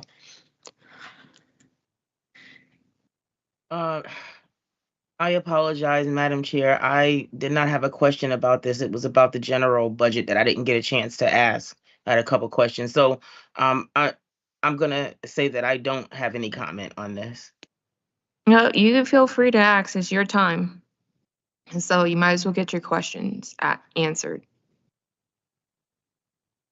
Okay. Has sorry, Ms. Casimir, before we start, it's got to be related to the motion on the floor. Outside the motions. Is your question regarding our ask and request to the city? No, Also- it's not. I'm Okay. sorry. That's what I was saying. No, it's not. Okay, no problem. So then I'll go over to the next speaker, which is Mr. Medina. I'll just make a comment regarding the proposed change to ask the city for extra money. I appreciate that that boldness. I was also, like Ms. Casimir, looking forward to ask questions about the budget because I had quite a few as I was reading everything. But I applaud that courage, and I would hope that everybody would look forward to putting the mayor on the spot and saying, you know, this is what we need to maintain what we have right now, to make sure that we don't close schools, and we can go through this process of, you know, really funding education in the right direction and getting our kids the best that they deserve by having transparent and accountable conversations. So I appreciate Mr. Traver for that. I'll move.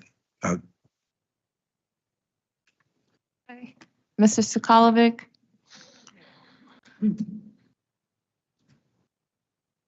So great. Oh, there we go. Yeah, I'm sure there's several people in this room sitting here thinking, Mr. Traver's motion is ridiculous. They're not going to give us that money, but it's not too far off. It might even be a little too low, because even should the mayor give us $20 million, we would still fall $10 million short of what the city of Waterbury contributes to their education fund. The city of Waterbury gives $30 million more towards education from their local tax dollars than the city of Bridgeport.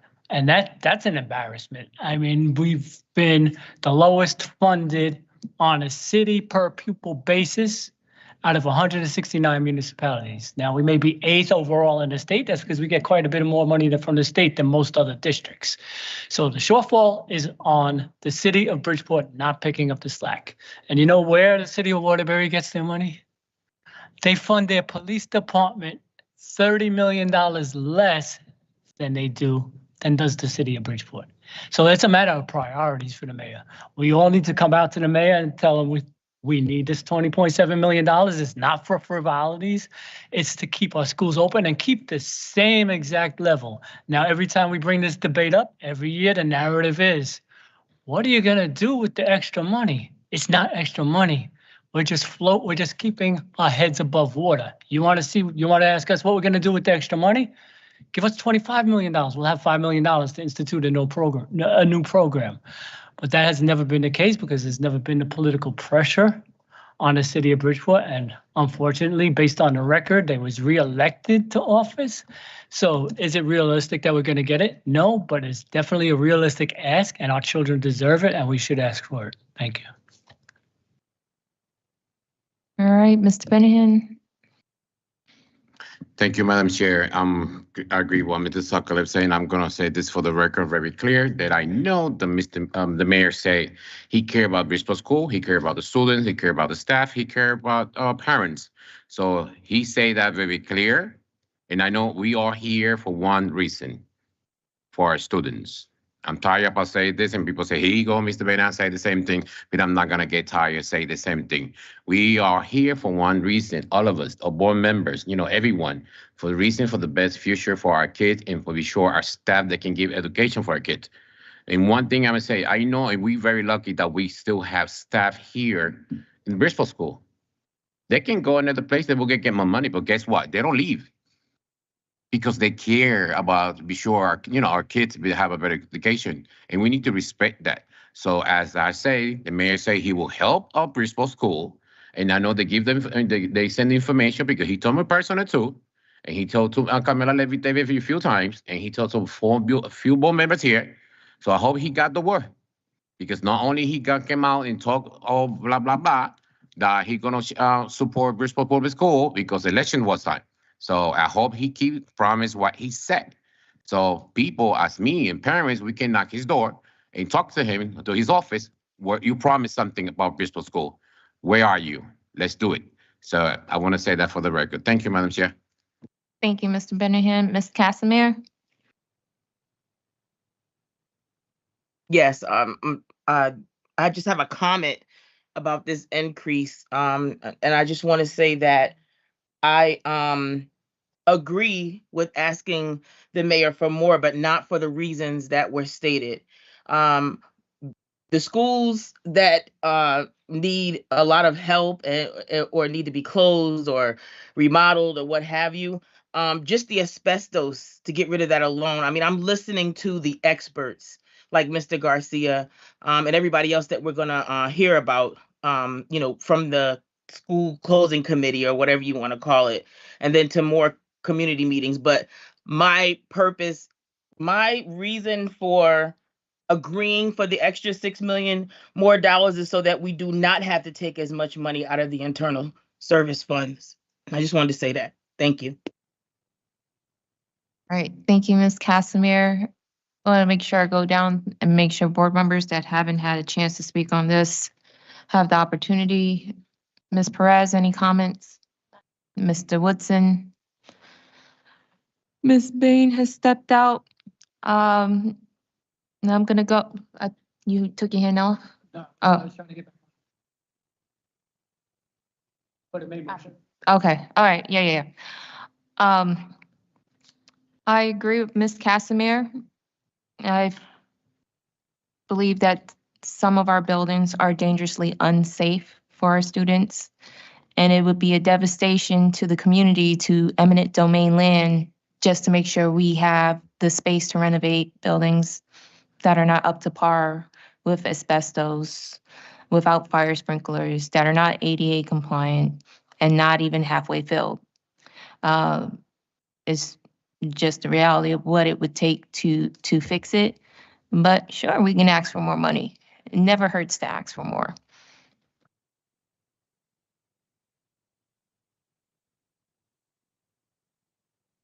Mr. Traber, and I believe after this, the board's ready to vote on this amendment. Thank you, Madam Chair. Mr. Sakalovic, I would certainly welcome a friendly amendment if you wanted to increase the amount. I was simply trying to cover the $3.5 million budget gap as articulated by the proposers of this budget. But I'm always willing to ask the mayor for more money than he's willing to give. And I would also point out that, Ms. Casimir, if we're talking about asbestos, I believe that we either need to see a report from Mr. Garcia, but most of our schools that were built before a certain year have asbestos in them, either on the tiles that are glued to the floors and the piping around them. I know my school, Blackham, had at different points remedial work done because of the asbestos in Blackham. It is a danger if it becomes friable and in the air. And I would hope that Mr. Garcia and his crew are constantly testing all of our old buildings to make sure that they're safe for anybody in those buildings at all times. And I'm just not even going to bother to insult Mr. Garcia by asking him this question right now. But that should be standard operating procedure in our schools in a city full of old buildings. And that would include, by the way, City Hall, the old Central High School, which is as old as Hall School, which we're proposing to close. So I would assume the asbestos is constantly monitored in all of these buildings where that may be a concern. I would also add that I thought the article in today's paper suggested that the mayor knew of our plan to close schools before members of this board knew of our plan to close schools. And I think that's disturbing that the mayor would know this and city councilors would know this before members of the Board of Ed would be aware of a plan to close schools. Thank you. All right. Seeing no other hands up, all in favor for increasing the acts from 16.7 to 20.2 million? All in favor? Aye. Okay. Ms. Bain has stepped out the room, but the motion carries regardless. the amendment to the motion. Now, the main motion on the floor is approval of the 24-25 budget as amended with the increased ask and the change in language from page 9, not row 5, right? Okay, so those two amendments have been approved by the board and is now incorporated into the main motion that's presented in front of us right now.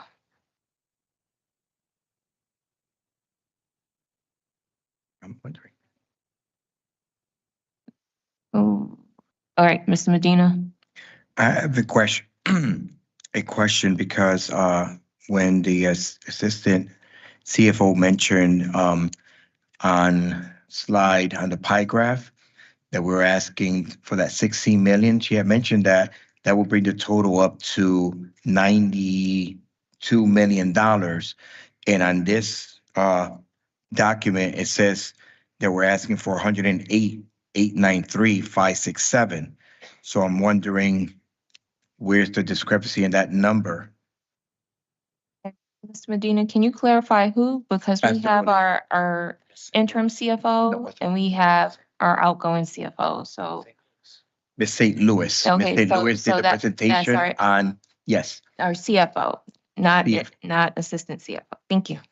interim, excuse me, on page 8 of the thing, of the presentation, when she was discussing that pie graph with the city share, she said it was 75,540,636, and the asking of the 16.7, I know we just made an amendment, was bringing it up to 92 million, but on this document that we were referring to, the first reference on page 9, it says the request is 108,893,567. And I just want to make sure which number is correct. Wait, are you asking for the new numbers per our amendments now? No, ma'am. Okay, Nope. just want to The make sure. original thing. Nope. Because I know then there needs to be amendment anyways if we push it forward to the mayor's office. Page 9 includes on that line the balance of the money needed to result in $41 million. It was just added there for simplicity. Okay, the line that I'm looking at, Ms. Siegel, since you were commenting, it says city share. And when you go all the way across, it's saying 108,893,567. And that's I not. understand. We were using a model, and in that model, there are only 4 rows. So we entered the ECS allocation, which is basically flat. We entered the Alliance ECS grant, and then the third line in the model was city share. So we just put the balance of the funds there for simplicity. Okay, so that is the right number, that 108, not the 92 million that was Yes, said. well, it's the balance of the money we would need after accounting for a minimum of 8 million additional funding in the Alliance ECS grant. So the 36 million number here represents the 23-24 appropriation for Alliance ECS plus 8 million. And then the balance was added to the city share, just for simplicity in this particular chart. I'm more confused now than I started, to be honest. I said, I'm more confused now than when I started with the question to make sure that that number represents the city share that was represented today. The city share for this year is 75,540,636. Well, I'm saying on this proposal. And again, for next year, we calculated the amount of the monetary need at approximately $41 million. If the Alliance grant generates 8 million, the difference is $33 million. So we just put that difference on this line. We didn't add another row for gap resolution strategies. We didn't add another row for a withdrawal from the ISF in this particular chart for simplicity. Okay, thank you. Okay, I'm sorry to cause some confusion, but I hope the explanation is satisfactory. I got some more colleagues helping me, so I appreciate it. Thank you. Thank you. Right, the next speaker is Mr. Traber. I just have a question. We received this 25-page, much more detailed funding request, and yet we haven't talked about it at all. And this is new, as I said before. I believe there are 4 of the 9 members of the board, Ms. Casimir, Chair Baptiste Perez, Mr. Sakalovic, and Mr. Benahan Grajales, who have been through this budget process. The remaining 5 of us have never been through the budget process. So why did we get this?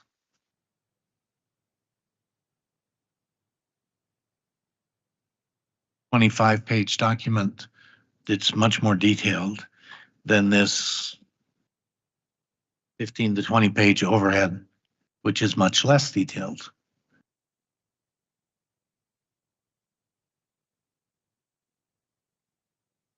It's And a- I it's a could, I toss-up. could say I don't for care who myself, answers. Sorry. I could say for myself that I just wanted to be transparent. I just wanted to send the board out what I had, everything that I had. I wanted to make sure that everybody had a copy of. So I just wanted to say that on my part. But Well, go ahead, I'm sorry. I appreciate that, Ms. Casimir, and we got this at 4:00 this afternoon. So I just was struck at how much it was at such a late time. But I'm also curious as to why this level of detail we're not even bothering with as we prepare a $310 million budget.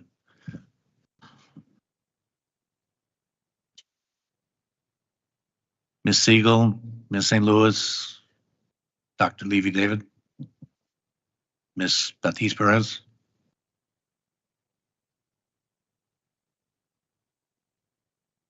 Nobody?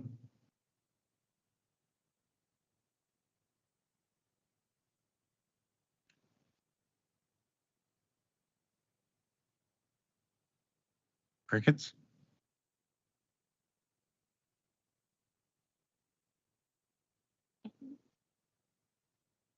Can I ask, you're asking about the packet, why we haven't gone through it yet?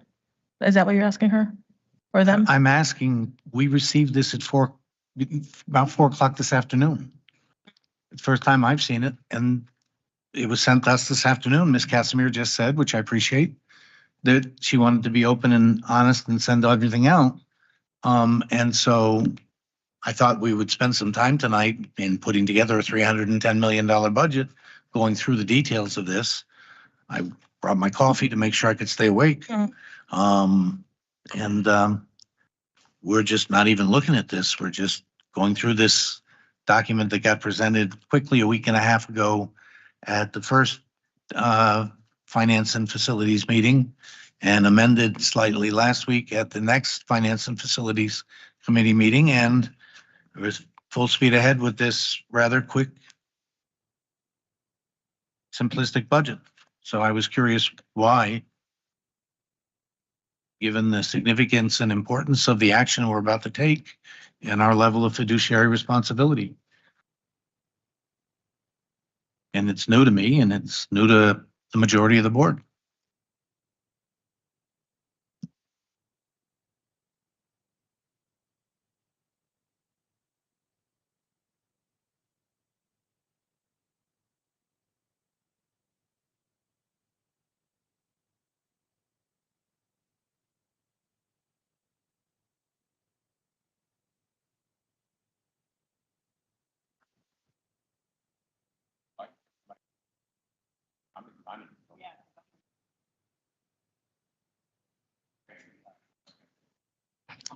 We're in debate for the budget.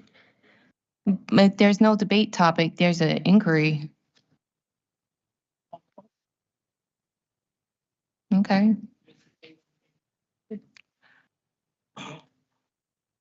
far out. Where's the this aggregated data that went into these numbers? Need this data to make intelligent decisions. For example, on. Just to clarify, Mr. Sokolovic, as you're speaking, you're utilizing Mr. Traber's time. Thank you. Can Traber yield his?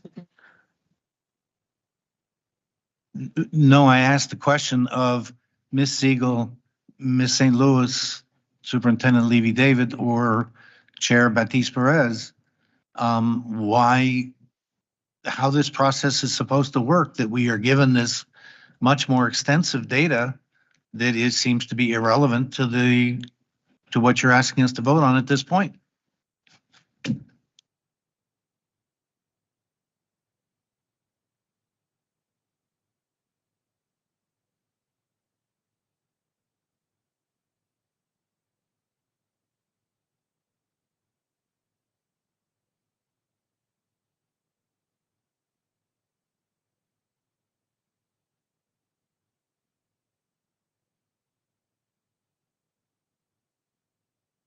I don't know if that's appropriate.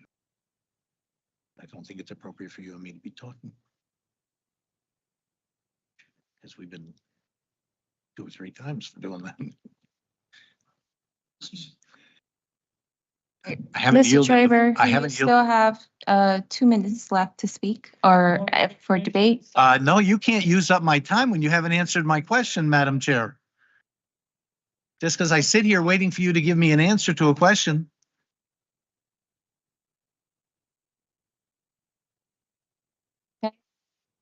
So you have 2 more minutes for your debate on the topic. Okay, I guess then I move that we table this item until we have a chance to look at the more detailed information that we were provided. All right. I'm going to need a second for the board parliamentarian to come in. I don't believe that's procedurally proper as the main motion's on the floor. So in the interim, is there a motion for recess so we can consult with the board parliamentarian?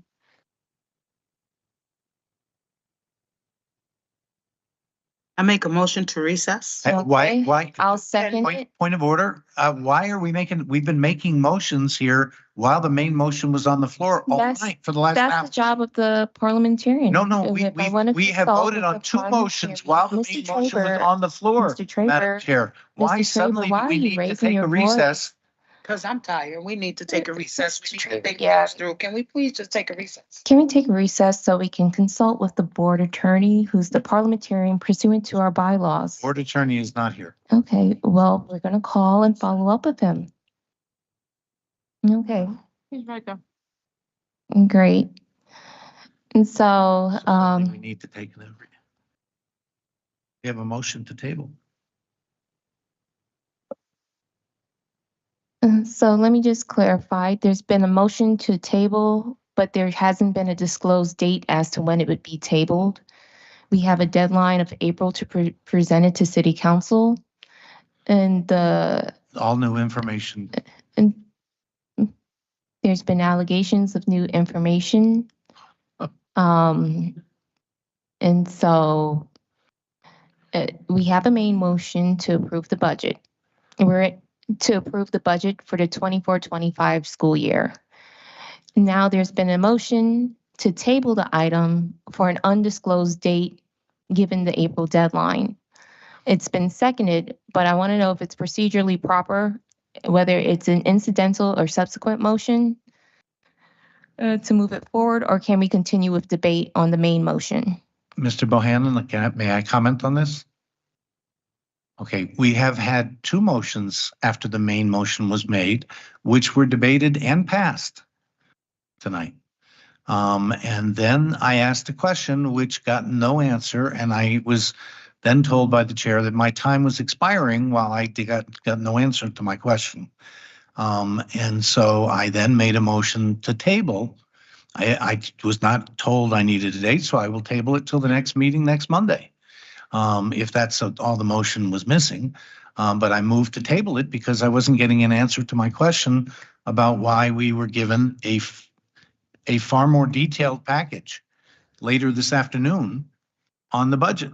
And I was curious, as a new member of the board, with the majority of us being new and not having been through this process, why this information was given to us. Ms. Casimir said, in the interest of being transparent and providing us all that we had. So other people obviously looked at this, but not us as a board who have to vote on a $310 million budget. So I was asking a question with regard to our fiduciary responsibility, why we were given this, and got no answer at all from the CFO, the interim CFO, the superintendent, or the chair. So then I moved to table, and it was seconded properly. If I need to have a date, I would table it until our next meeting next Monday. Okay, and then just for clarification, the prior motions were amendments to the main motion. And so my question for you is whether it's a valid subsequent or incidental motion pursuant to Robert's rules. And hear you, Mr. Bohannon. Check the rules on that. We'll take a 5-minute break. Okay, so there's been a motion for recess, presented by Ms. Bain. Is there a second? Second.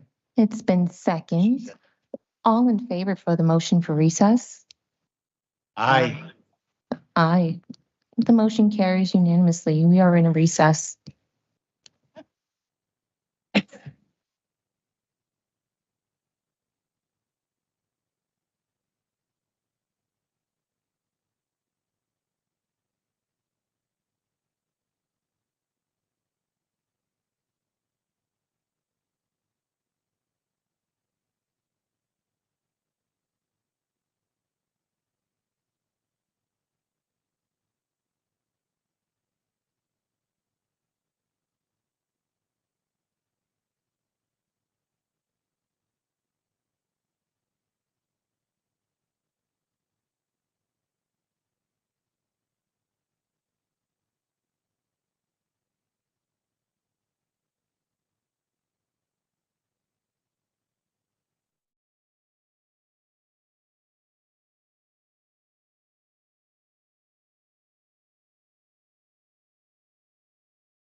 All right, the time now is 10:22 p.m. We are back from recess. We spoke with the board's parliamentarian. The motion that was made to table is an incidental motion, meaning that it's not debatable. And so we'll immediately move into a vote whether to table this item. So I'll make it a roll call vote. And then if this motion, if the motion to table passes, we will go through this process again next week. If it doesn't, we move back to the main motion to approve for this week. All right, so I'm going to turn Ms. Perez's mic on.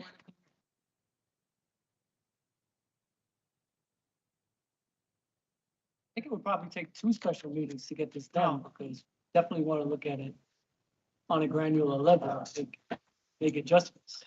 Okay, so right now, there's a point of clarification.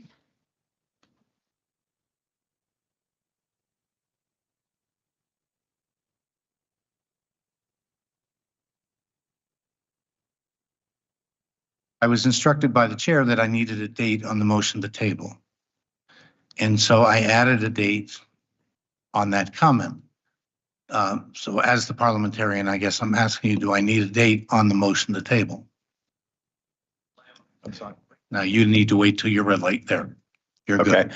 so the motion to lay on the table in and of itself takes precedence. There's no requirement for the date. Although I think the board should obviously decide on a new date should the motion to lay on the table be granted. But the first order of business is to take up a vote on the motion to lay on the table without any debate. Without any date either. Right. So right now you're going to move to a vote of the board with regard to the motion to lay on the table. Without a date. All right, roll call, Ms. Perez. All right, the motion is to lay on the table the updated 2024 budget. Just write that in there. Tahiba Bain. Ms. Bain? Sorry. Pass. Christine Baptiste Perez. No. Albert Benahan Gooder Hollis. Yes. Akeisha Casimir. No.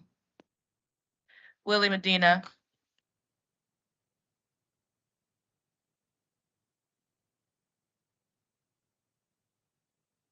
Yes. I'm going with yes. Joseph Sokolovic. Robert Traber. Yes.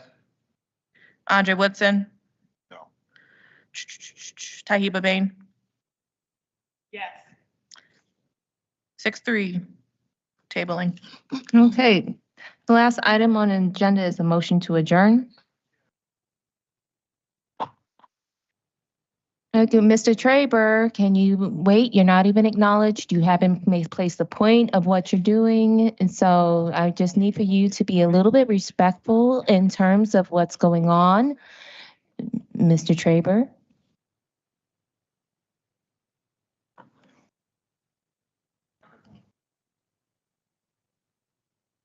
Just click the button.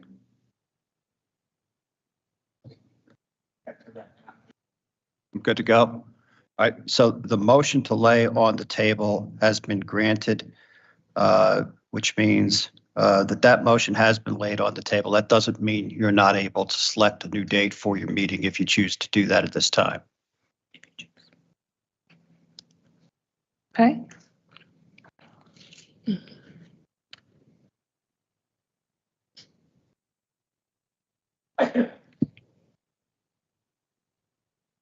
Okay.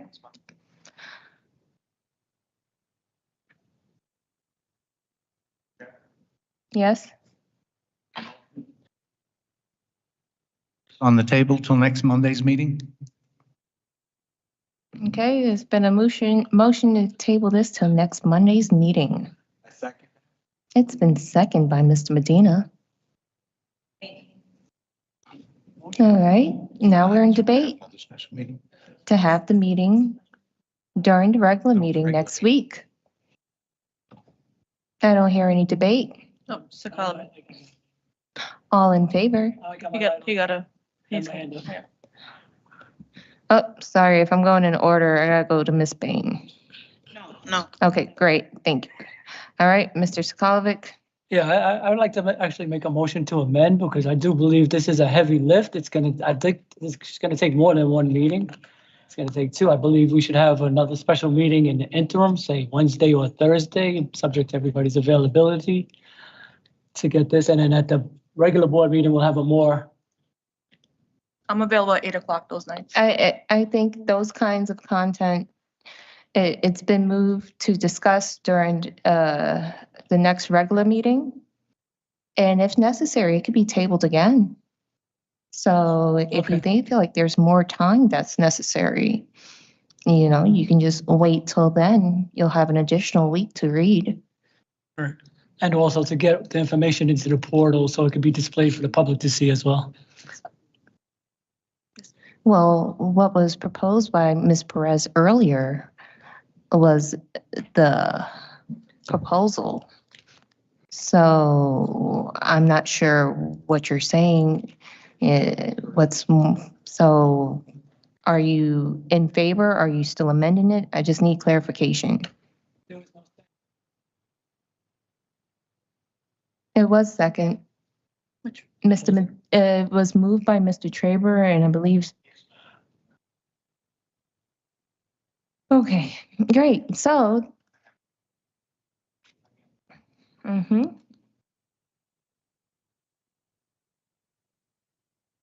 I'm Ms. Perez. Oh, wait, do it again. Sorry. I don't believe we resolved Ms. Perez's question or motion or whatever we called it. We said if it passes, if not passes, this didn't pass or not pass. This is tabled. So I think we do want to make sure that we do put it on the website as Ms. Perez asked. So it's going to be put on the website for public review ASAP as amended tonight in the two other motions. Is that my understanding correctly? It will be posted on the website. As amended, am I understanding correctly? I believe you're understanding correctly.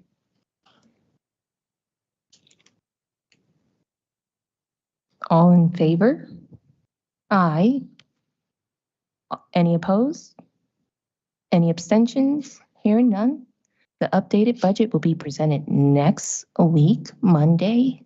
The last item on the agenda is a motion to adjourn. Go ahead, Ms. Bain. Oh my God. Motion to adjourn.